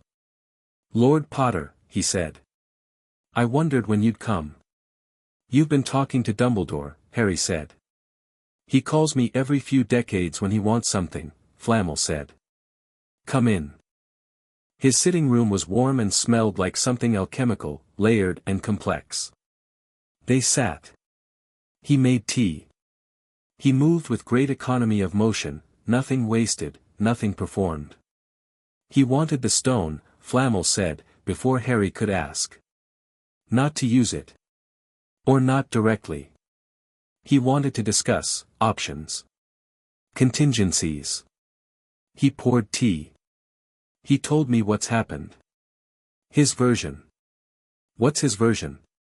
Harry asked. That he protected you as best he knew how. That the threat from Voldemort's remaining essence required your power to be contained until you were old enough to handle the burden. That the trial is a political operation dressed as a legal one.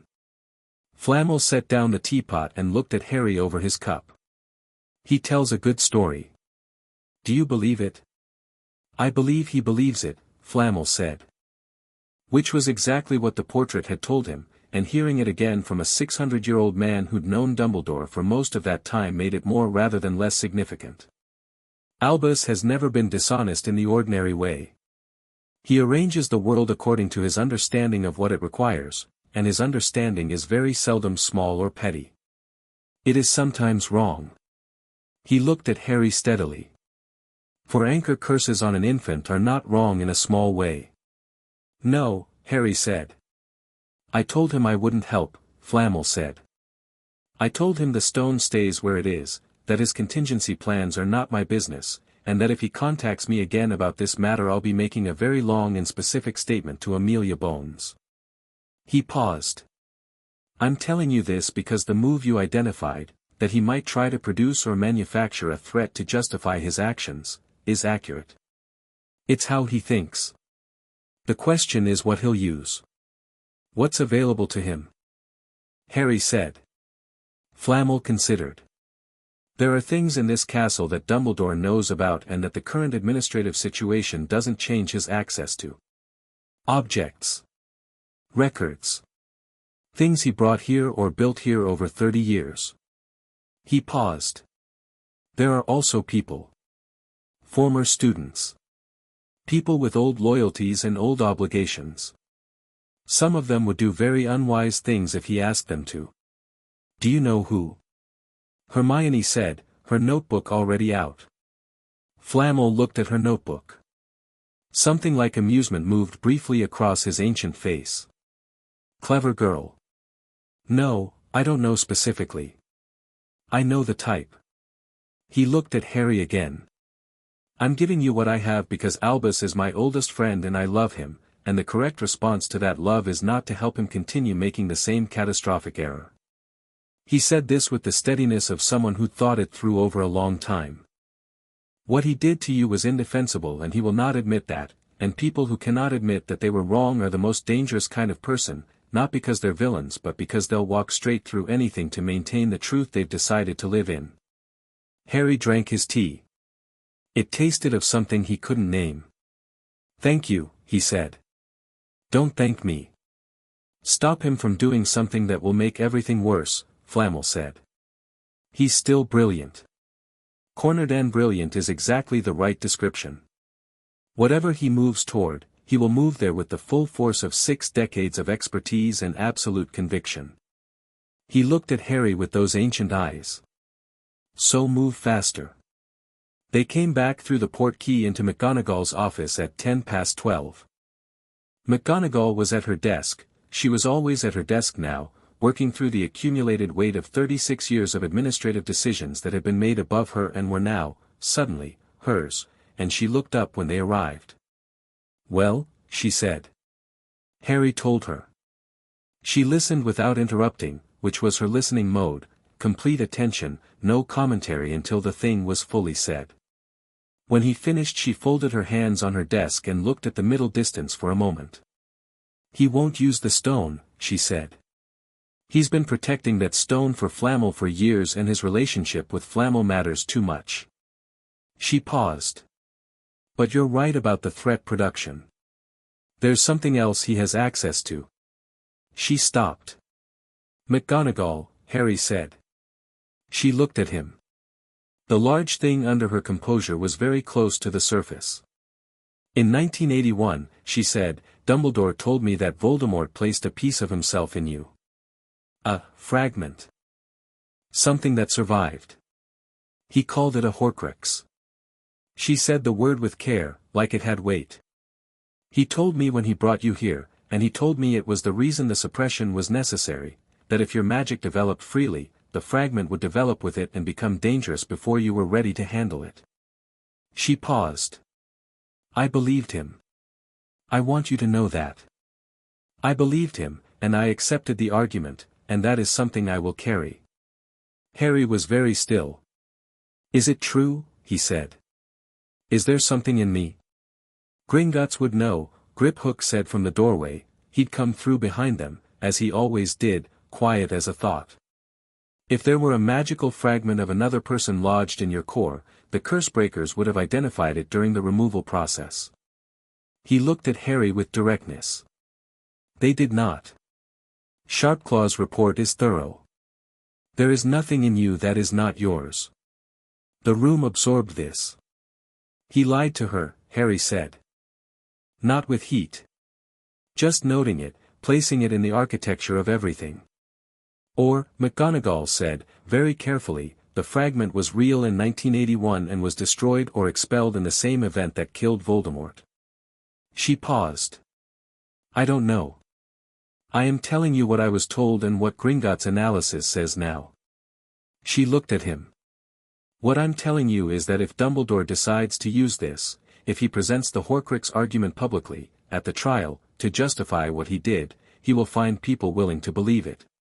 Because it's the most emotionally compelling justification available to him. You were a danger. He contained the danger. Everything else follows. He can't use it if we address it first," Hermione said. She was writing fast.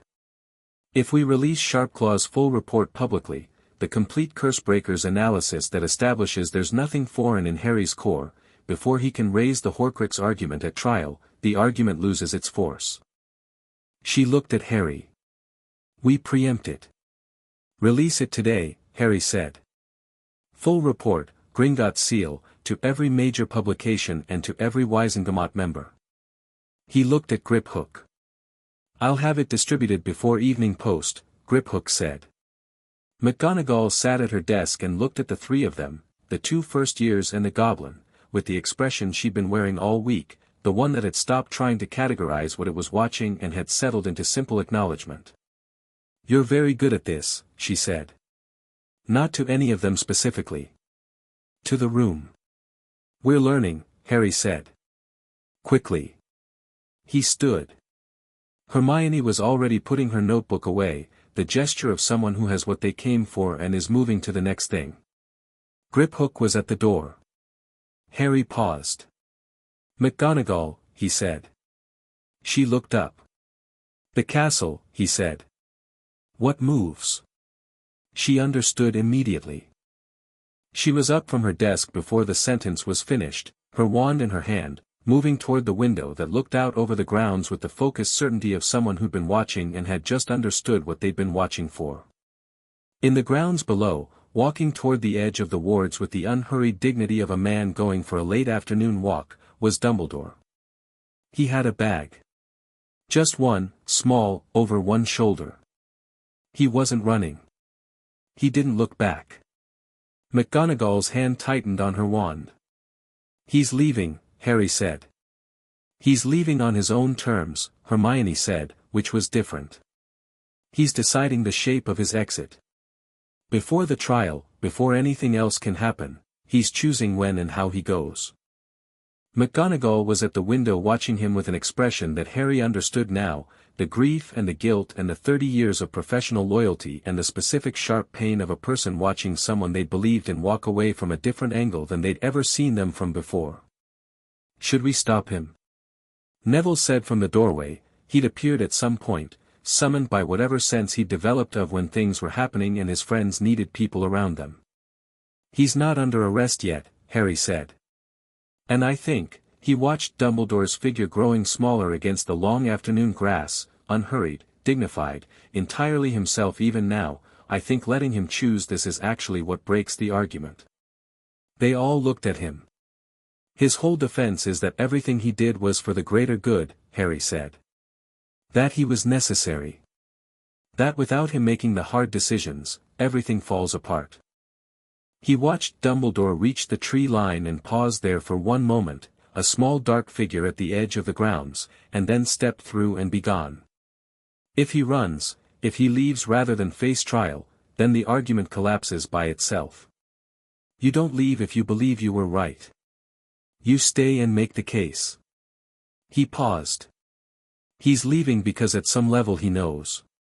He knows the case doesn't hold. McGonagall was very quiet. Outside, Dumbledore was gone. The grounds were empty and still and the long grass moved in the evening wind, and the tree line stood where it always had, and the castle behind them hummed with its own deep awareness, and Harry stood in the window and felt the strange, specific feeling of a chapter closing. It wasn't over. The trial was still 60 days away.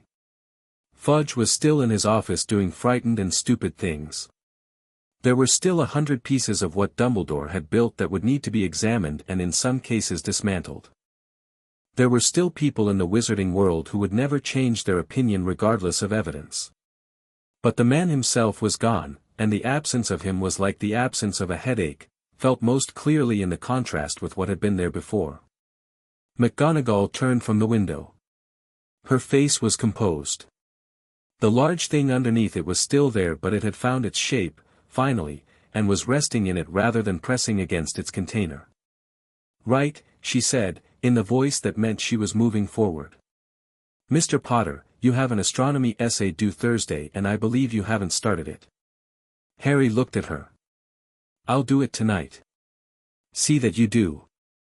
She moved back to her desk. And Mr. Longbottom, if you bring that toad into my office one more time I will. He's in my pocket, Neville said quickly. Your pocket is not a suitable habitat for, he's fine, he really likes it in there, the ordinary world reasserting itself, which was its own kind of victory, Harry thought. The most ordinary thing, 2 first-years being told off by their head of house while a goblin waited by the door, and underneath it the shape of everything that had changed in 11 days. The thing that had been dismantled and the thing that was being built in its place. He went to do his astronomy essay. He did it at the library table by the east window where he could see the grounds, and they were empty all evening, and the castle was quiet, and Hermione sat across from him doing her own homework, and Neville sat beside him with Trevor in the pocket where he'd apparently decided the toad lived now, and the evening settled around them like something that belonged to them, and Harry wrote about the phases of the moon with the specific contentment of a person who is exactly where they're supposed to be. Chapter 6. The morning after. 3 things happened on the morning of November 1st that Harry would remember for the rest of his life. The first was that he woke up without a headache. He'd woken up without a headache every morning since Gringotts, and every morning it hit him fresh, not the absence itself, which he'd adjusted to, but the reminder of what the presence had cost. 2 months of Hogwarts mornings without that specific pressure behind his left eye, and it still felt like a gift he was being given again each time. The second was the owl. It arrived at breakfast with the others, an official ministry bird in the navy and silver colors of the DMLE, and it landed in front of him with the particular authority of something that had flown through the night specifically to be there. The letter inside was from Amelia Bones, 3 pages, dense with legal notation and clear in its conclusions. Harry read it once quickly and then a second time slowly, and by the time he finished the second read Hermione had appeared at his elbow, because Hermione had a talent for appearing at his elbow when something important was being read. "The trial's been moved," she said, reading it with him. "Moved and restructured," Harry said. "Dumbledore came back." She went still. "He came back 2 weeks ago," Harry said, reading Bones' careful notation, and turned himself in. "Voluntarily. Presented himself at the DMLE offices and stated his intention to cooperate with the proceedings." He turned the page. "Bones is saying the trial starts November 15th. 2 weeks. The third thing, the one that would take him longest to fully understand, happened in the corridor outside the Great Hall at 8:45, when he ran into Dumbledore. Not in the grounds, not at a distance, not across a chamber or through a portrait or mediated by intermediaries and legal processes. Just in the corridor, because Dumbledore was walking toward the Great Hall from the direction of the staff quarters, and Harry was walking from it, and there was nobody else in the particular stretch of corridor between them. Dumbledore stopped. Harry stopped. They looked at each other. In the weeks since the board meeting, since that afternoon in McGonagall's window watching him walk across the grounds and into the tree line, Harry had been building toward this moment and simultaneously not thinking about it very directly. He'd known Dumbledore was back, Bones had sent a preliminary note when it happened, and he'd known the castle had adjusted to his presence again, had felt it in the building's particular quality of awareness. But the building was large and they moved through different parts of it and the confrontation had remained, until this moment, theoretical. Dumbledore looked older. It wasn't dramatic, he was already ancient, the age was always there, but something in how he held himself had changed. The benevolent weight of authority that had always surrounded him like a second set of robes was quieter. Not gone. Quieter. Like the difference between a fire at full blaze and a fire that's found its proper size. "Harry," he said. "Professor," Harry said, because he still had the title and Harry didn't see the use in pretending otherwise. A pause. In the corridor's quiet, in the morning light coming through the high windows, 2 people who had been in orbit around each other for Harry's entire life standing 8 feet apart and not performing anything. "I came back," Dumbledore said, "because Flamel told me something." Harry waited. "He told me that you went to see him." Dumbledore's eyes, behind the half-moon glasses, were doing something Harry had never seen them do, just looking. Just present, without the layer of performance that warm eyes and a kind face had always given them. "He told me what he told you, and what you said, and how you handled it." A pause. He said you reminded him of what it looks like when someone is genuinely right rather than convincingly persuasive." He stopped. "I've spent 60 years believing those things were the same." Harry looked at him. He let the silence be what it was. "I'm not asking for anything," Dumbledore said. "I want to be clear about that. I'm not asking for forgiveness or understanding I'm not making a play. I'm just," he stopped again, and this time the stop had something uncontrolled in it, something that wasn't the pause of a man choosing words but the pause of a man encountering the genuine limit of them. "I did what I did because I believed your power, unchecked, would destroy you and possibly many others. I believed Voldemort's fragment in you would corrupt you. I believed the burden required management." He looked at Harry steadily. "None of those beliefs justified what I chose to do with them. I understand that now in a way that I didn't before. The understanding is late." "Yes," Harry said. "It is. I know. And the understanding doesn't change what the 11 years cost, Harry said. Not with anger. Just placing it, the way you place something on a scale to establish its weight. The headaches. The wall feeling. The growing up thinking everything was harder for me because something was wrong with me. That's not retrievable. No, Dumbledore said. It isn't. Harry looked at him for a long moment. He thought about what Flamel had said, people who cannot admit that they were wrong are the most dangerous kind, and thought about what it meant that Dumbledore was standing here saying this, and thought about whether it was another performance, another frame being built, another careful construction. He decided it wasn't. Not because Dumbledore wasn't capable of it, he was, absolutely, it was one of his defining capabilities, but because the thing Harry was seeing right now was different from all the performances in its specific texture. It had the grain of something true rather than the smoothness of something constructed. It had the difficulty that genuine admission has, which is a different kind of difficulty from strategic self-presentation.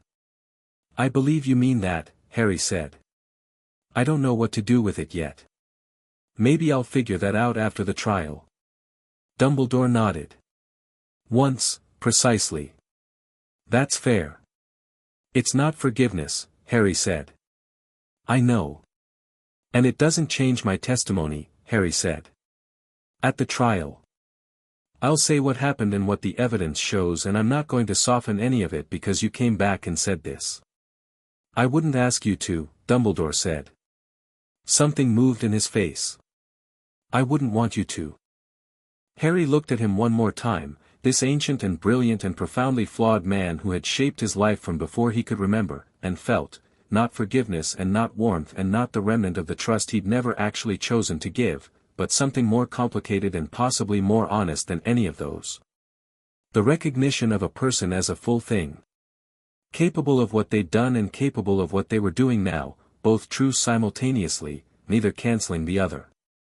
He nodded, brief and clear, and walked past him toward the staircase. Behind him, Dumbledore stood in the corridor for a moment, and then walked on toward the great hall, and the castle was quiet around both of them. The weeks between November 1st and November 15th moved with the specific speed of time when you're both dreading something and ready for it. Harry studied. He practiced.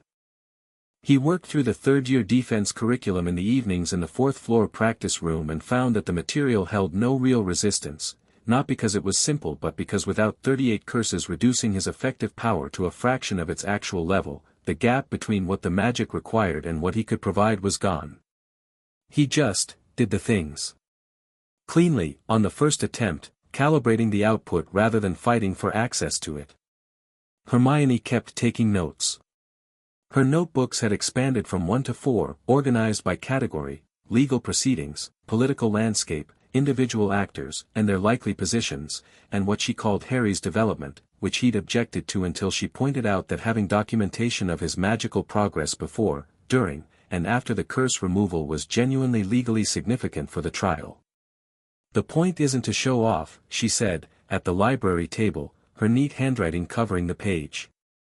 The point is to establish a measurable baseline for what the suppression actually cost. You have Gringotts pre- and post-removal assessments. We have McGonagall's observations from the first week. We have Sharpclaw's full report. If we can add a record of your academic and magical progress during the recovery period, we have a comprehensive picture of the damage. You're building a damages case, Harry said. I'm building a damages case, she confirmed. That's genuinely smart. He paused. You've been building it since September, haven't you? Since the train, she said, without looking up. I started taking notes on the train. He looked at her. He thought about the girl who'd swept through the compartment looking for Neville's toad and catalogued the compartment in 40 seconds and left again. He thought about sitting across from her in the Gringotts library watching her write while the world restructured itself around them. He thought about everything she'd done in 2 months, the research, the documentation, the briefings, the quiet, crucial work of making sure that every important moment had a record attached to it. Hermione, he said. She looked up. Thank you, he said. The same specific way he'd said it to Griphook, weighted with exactly what he meant. She held his gaze for a moment and something in her face did the thing it did sometimes when she let herself be fully present rather than fully useful. "Don't thank me," she said. "I find it genuinely interesting. The legal framework, the political dynamics, all of it. I'm not doing this as a favor." She paused. "Well. I am, also. But mostly I find it interesting." "I know," Harry said. "That's why it counts." She looked at him for another second and then went back to writing, which was the highest form of approval Hermione Granger could offer, and he went back to the defense curriculum, and the library evening continued its quiet industrious rhythm. Neville found Harry on the grounds 2 days before the trial. Harry was sitting by the lake, which had become a habit when he needed to think without the castle's particular quality of awareness pressing in. The lake was cold and gunmetal in the November light and the giant squid was doing something beneath the surface that produced occasional slow ripples. It was entirely peaceful. Harry was not thinking about anything in particular, which he'd found was sometimes the most productive mental state. Neville sat down beside him without asking if he wanted company, which was one of the things Harry had come to rely on about Neville, the instinct for when someone wanted to be asked and when they just wanted someone there without the asking. They were quiet for a while.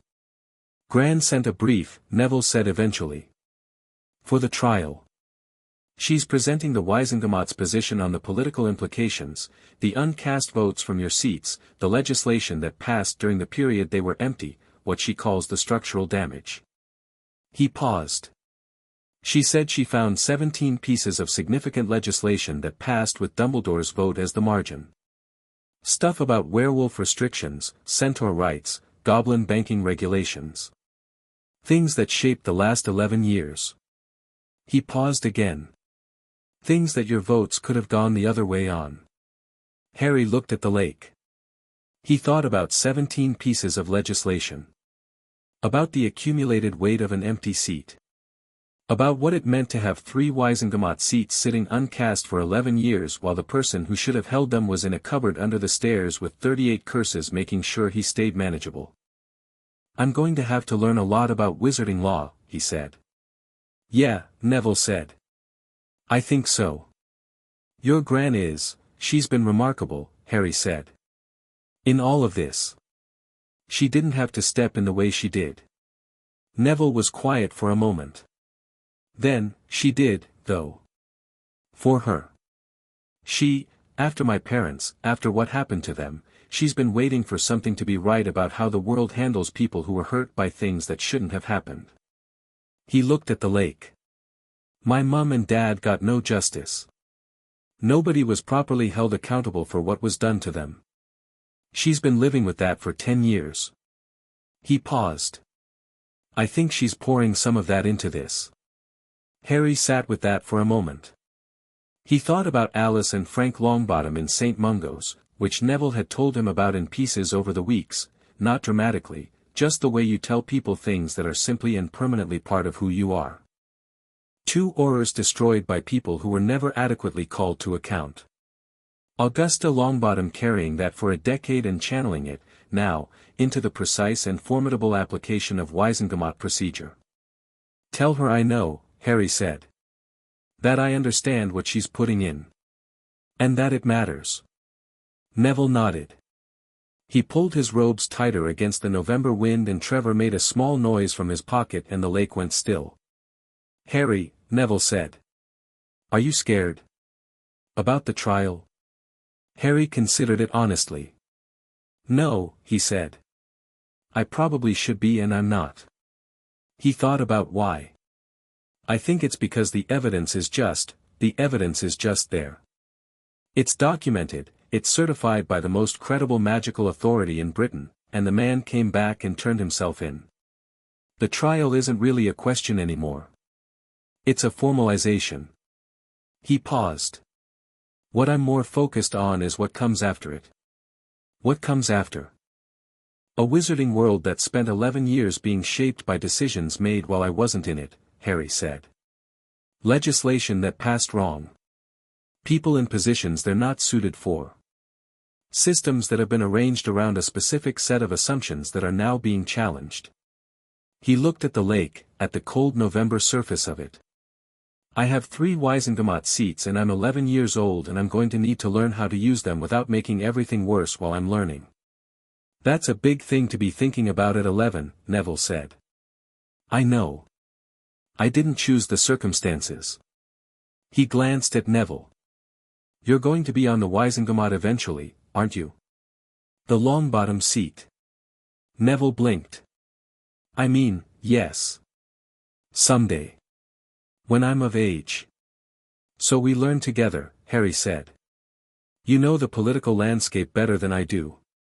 Your grandmother can teach us both. He looked at Neville steadily. If you want. Neville looked back at him with the expression he sometimes wore when he was braver than he felt, which Harry had come to recognize as one of his most reliable expressions. Yeah, he said. Okay. Yes. They sat by the lake until the cold got too serious to ignore, and then they went back to the castle and had dinner, and it was normal and ordinary and warm, and Harry ate 3 helpings of shepherd's pie and listened to the Weasley twins across the hall conducting what appeared to be an extremely ill-advised experiment with the condiments, and thought that this, the ordinary evening, the food, the noise, the presence of people he'd chosen and who had chosen him, was the thing that had been missing from the cupboard under the stairs. Not magic, which he'd had even under 38 curses. Not power, which had always been there pressing against its container. This. The plain, specific, irreplaceable texture of a life being lived among people. The trial was held in the same chamber where the Wizengamot session had been called 2 months earlier. It looked the same, the tiered benches, the dark stone, the purple and silver banners, but it felt different, the way a room feels different when it's being used for what it was actually built for rather than an emergency workaround. This was what the chamber was for. This was the thing it had been built to hold. Harry sat in the petitioners section with Grip Hook and Hermione's 4 notebooks and the specific clarity of someone who has prepared for something and knows it. Dumbledore sat on the other side of the chamber in the respondents section. He had legal representation, an elderly witch named Griselda Marchbanks who had the manner of someone who defended complicated cases for 50 years and had made peace with losing the indefensible ones. He sat in his chair in those same dark robes with none of the burgundy and silver embroidery, none of the theatrical grandeur, and he looked like himself in a way he hadn't in any of their previous encounters. Like someone who had stopped managing the presentation and was just present in the room. The gallery was full. Harry had expected that. Every seat was taken, and he recognized faces, ministry officials, Hogwarts parents, journalists, faces from the Wizengamot, faces from the Board of Governors meeting. The wizarding world had decided that this was a moment it wanted to witness. Rita Skeeter was in the press gallery, which Harry noted with the specific feeling of someone marking a variable they'd need to account for. She had a quick quotes quill and an expression of absolute professional hunger. He'd need to get to the Prophet's official reporter first, he thought, before whatever Skeeter wrote became the dominant version. Ogden presided again, in the absence of a chief warlock, and called the session to order with a gavel that rang through the stone. Bones presented first, and she was brilliant. 2 months had given her time to build the case into something airtight, not just the diagnostic and the Gringotts analysis but a timeline, a documented record of every decision Dumbledore had made regarding Harry's care from October 1981 forward, cross-referenced with the magical evidence. She had Harry's Hogwarts enrollment record, which showed, and this landed in the gallery like a stone dropped in still water, that Pomfrey's mandatory scan had been deliberately removed from the standard first-year procedure at Hogwarts in 1982. 1 year after Harry started his vault. 1 year after the curses were placed. Removed from the procedure by an administrative order bearing Dumbledore's signature. The gallery was not quiet when this came out. Bones waited for it to settle, the way a skilled advocate waits, letting the silence do work.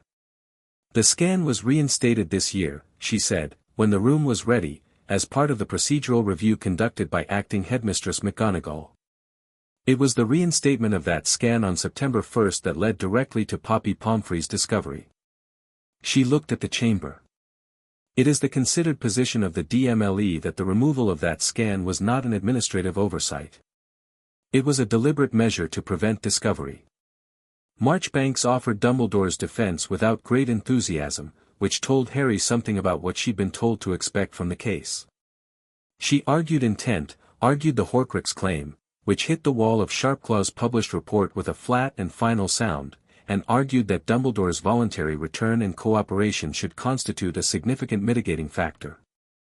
She was professional and thorough and working with what she had. Harry testified for 40 minutes. He said what he'd prepared to say and he didn't soften any of it, as promised.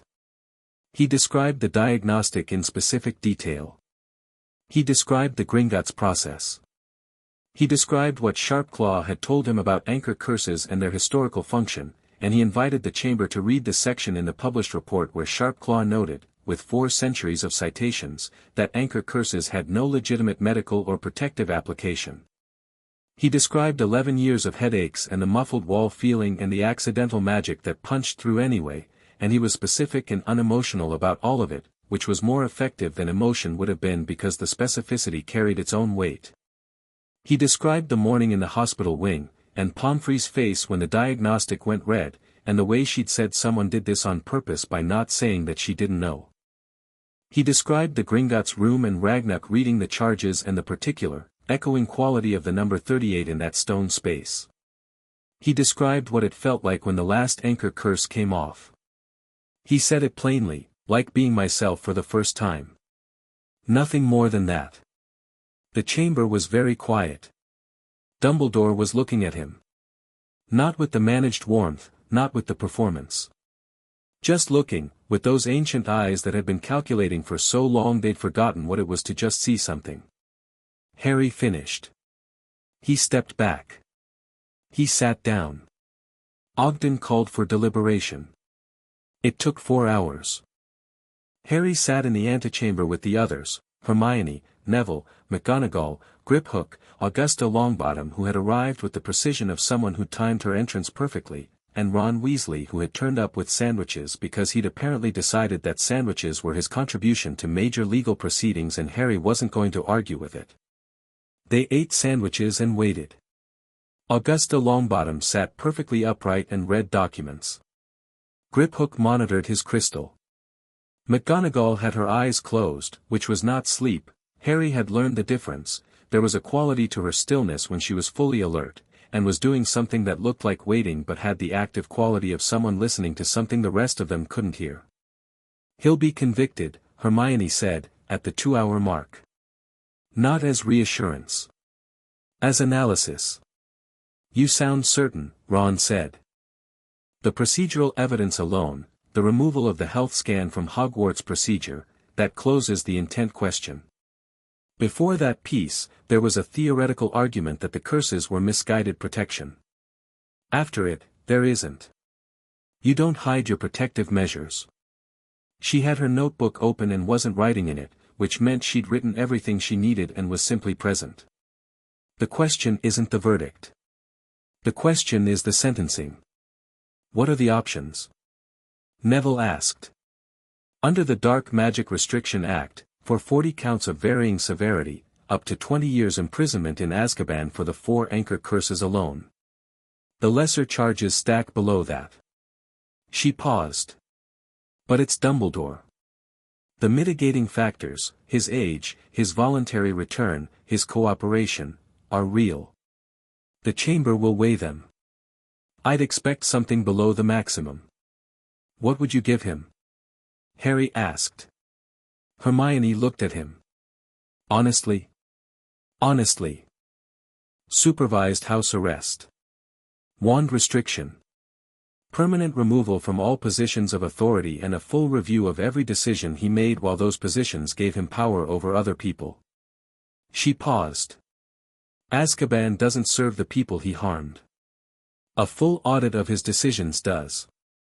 Harry thought about this. That's actually what I'd want, he said. Not because it's easier on him. Because the audit does more. The 17 pieces of legislation, Neville said. The 17, and anything else Augusta's team finds when they have proper access to the records. Harry looked at the antechamber door. The punishment for one man is one thing. Fixing what the one man broke is something bigger and something that lasts. Augusta Longbottom, across the room, had not appeared to be listening. She looked up from her documents. "Smart," she said, with the brevity of someone who meant it. Harry ate his second sandwich. At the 4-hour mark the door opened and they were called back in. The verdict was guilty on 37 of 40 counts. 3 counts, the 7 contracted curses, where the evidence established direction but not direct casting, were reduced to conspiracy charges, which was a technical distinction that changed the sentence structure but not the substance. Guilty on 37 counts, including all 4 anchor curses, including the removal of the mandatory health scan from Hogwarts procedure, including conspiracy. The sentence was 5 years supervised restriction, with his wand bound to ministry oversight for the duration. Permanent removal from all positions of public authority, including Chief Warlock, Supreme Mugwump, and eligibility for any ministry-affiliated position. A full audit of all decisions made in any official capacity over the past 20 years, to be conducted by an independent committee with legal authority to recommend remediation. And, this last one passed by 64 votes, which meant it had surprised even Bones. Mandatory cooperation with a comprehensive review of Wisengamot legislation passed during the period his influence was demonstrably excessive. Dumbledore received the sentence standing. He stood for the entire reading of it, upright, and when it was done he stood for a moment in the quiet chamber and Harry watched him absorb it. Then he turned and looked at Harry across the chamber. He didn't say anything. There was nothing left to say in that room, in that moment, that wouldn't be performance. He just looked, and Harry looked back, and then Dumbledore turned and walked out with Marchbanks, and the gallery began to move, and the trial was over. Harry sat in the petitioners' section for a moment after most of the chamber had cleared. Griphook was at his shoulder. Hermione was already writing. Neville was talking to his grandmother in the low, fast way of people recapping something they both witnessed.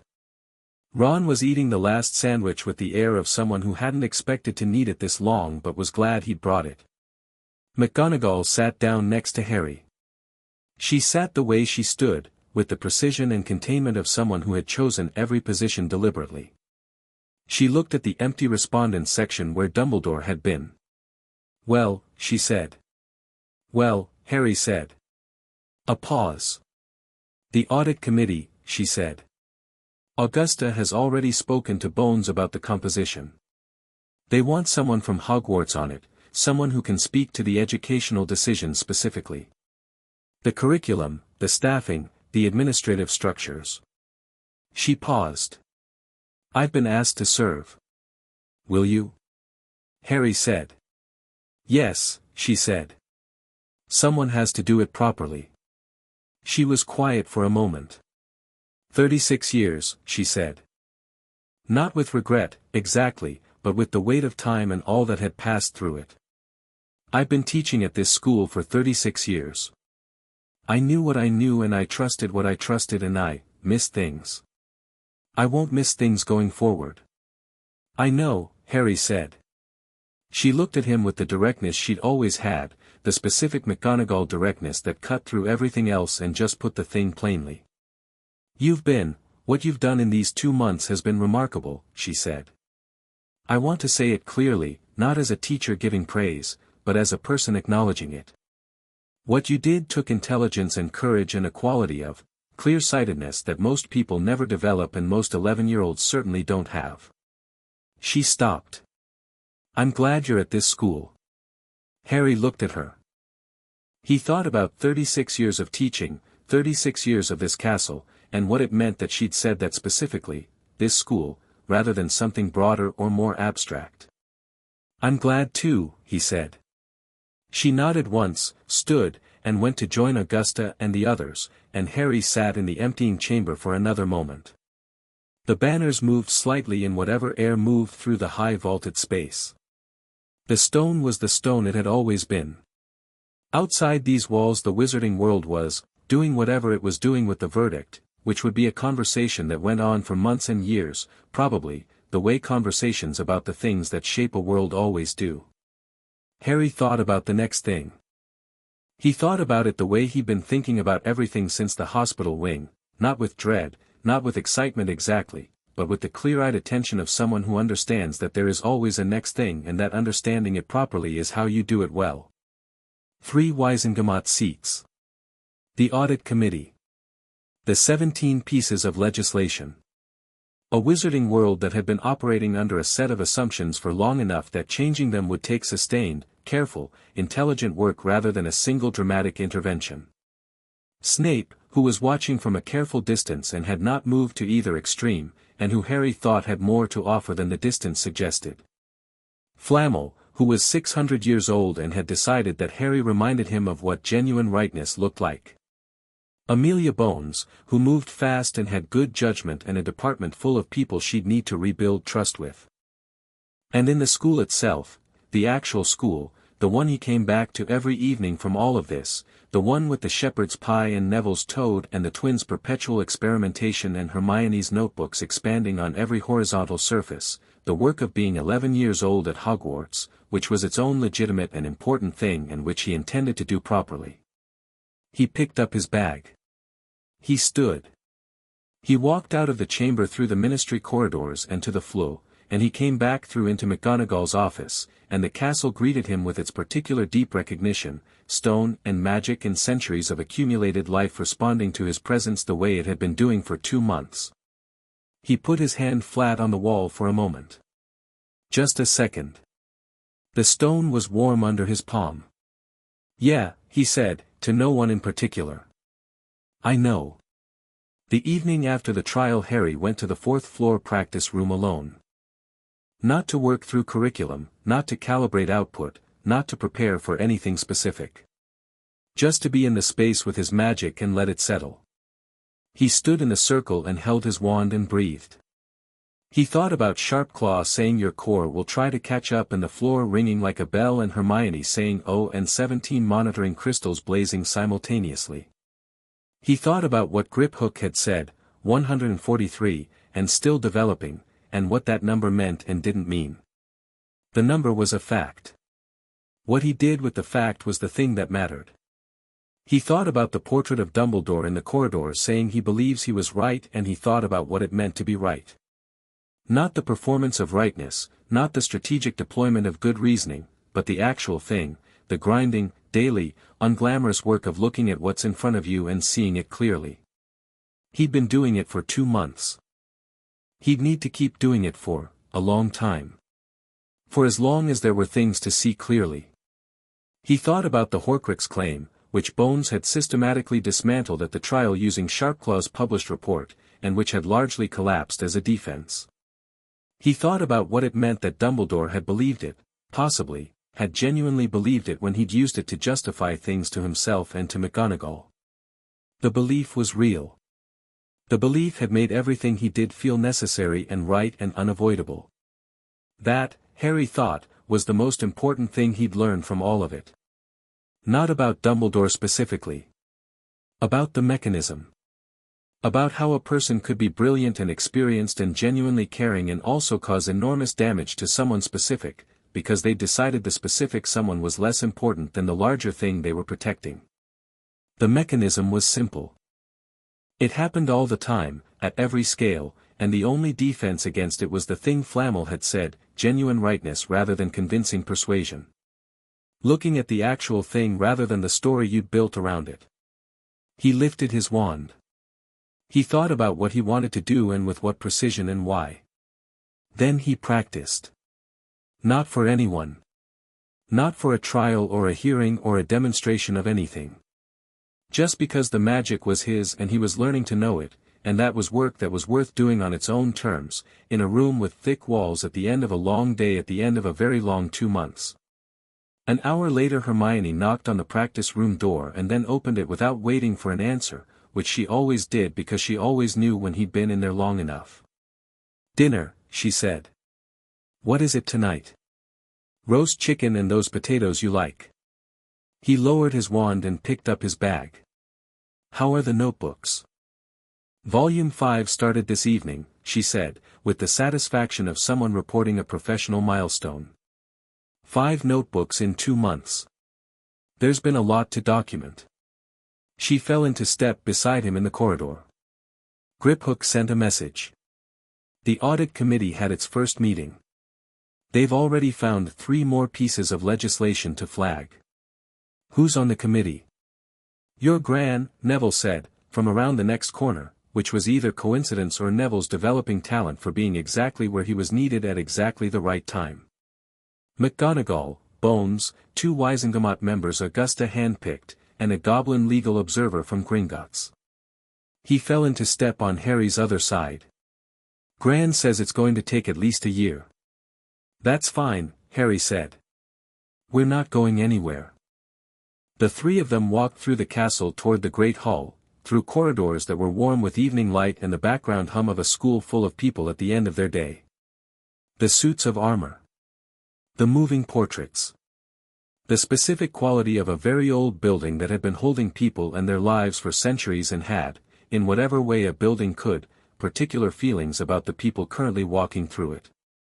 The great hall was loud and full and smelled like roast chicken, and Harry sat down between Hermione and Neville at the Gryffindor table, and Ron was already there and pushed the bread basket across without being asked, and across the hall Seamus and Dean were arguing about Quidditch, and the Weasley twins were doing something with a teapot that was going to end badly, and Neville was telling Trevor the Toad about the audit committee with the seriousness of a person who had decided the Toad deserved to be kept informed. And in the middle of all of it, in the middle of the noise and the food and the ordinary irreplaceable texture of a life being lived among people, Harry ate his dinner and was, in the plain and foundational sense of the word, fine. Not managed. Not suppressed. Not muffled or contained or shaped into something convenient for someone else's larger plan. Just fine. Just himself. Just exactly where he was, in a school that recognized him, with magic that was his completely, with friends who'd chosen him and been chosen back, and a long, complicated, genuinely interesting future stretching out ahead of him in all directions. He ate 3 helpings of roast chicken and 4 of the good potatoes, and the hall was warm around him, and the castle held them all, and outside the long November dark pressed against the windows and the grounds were quiet. The headache was gone. Everything was clear.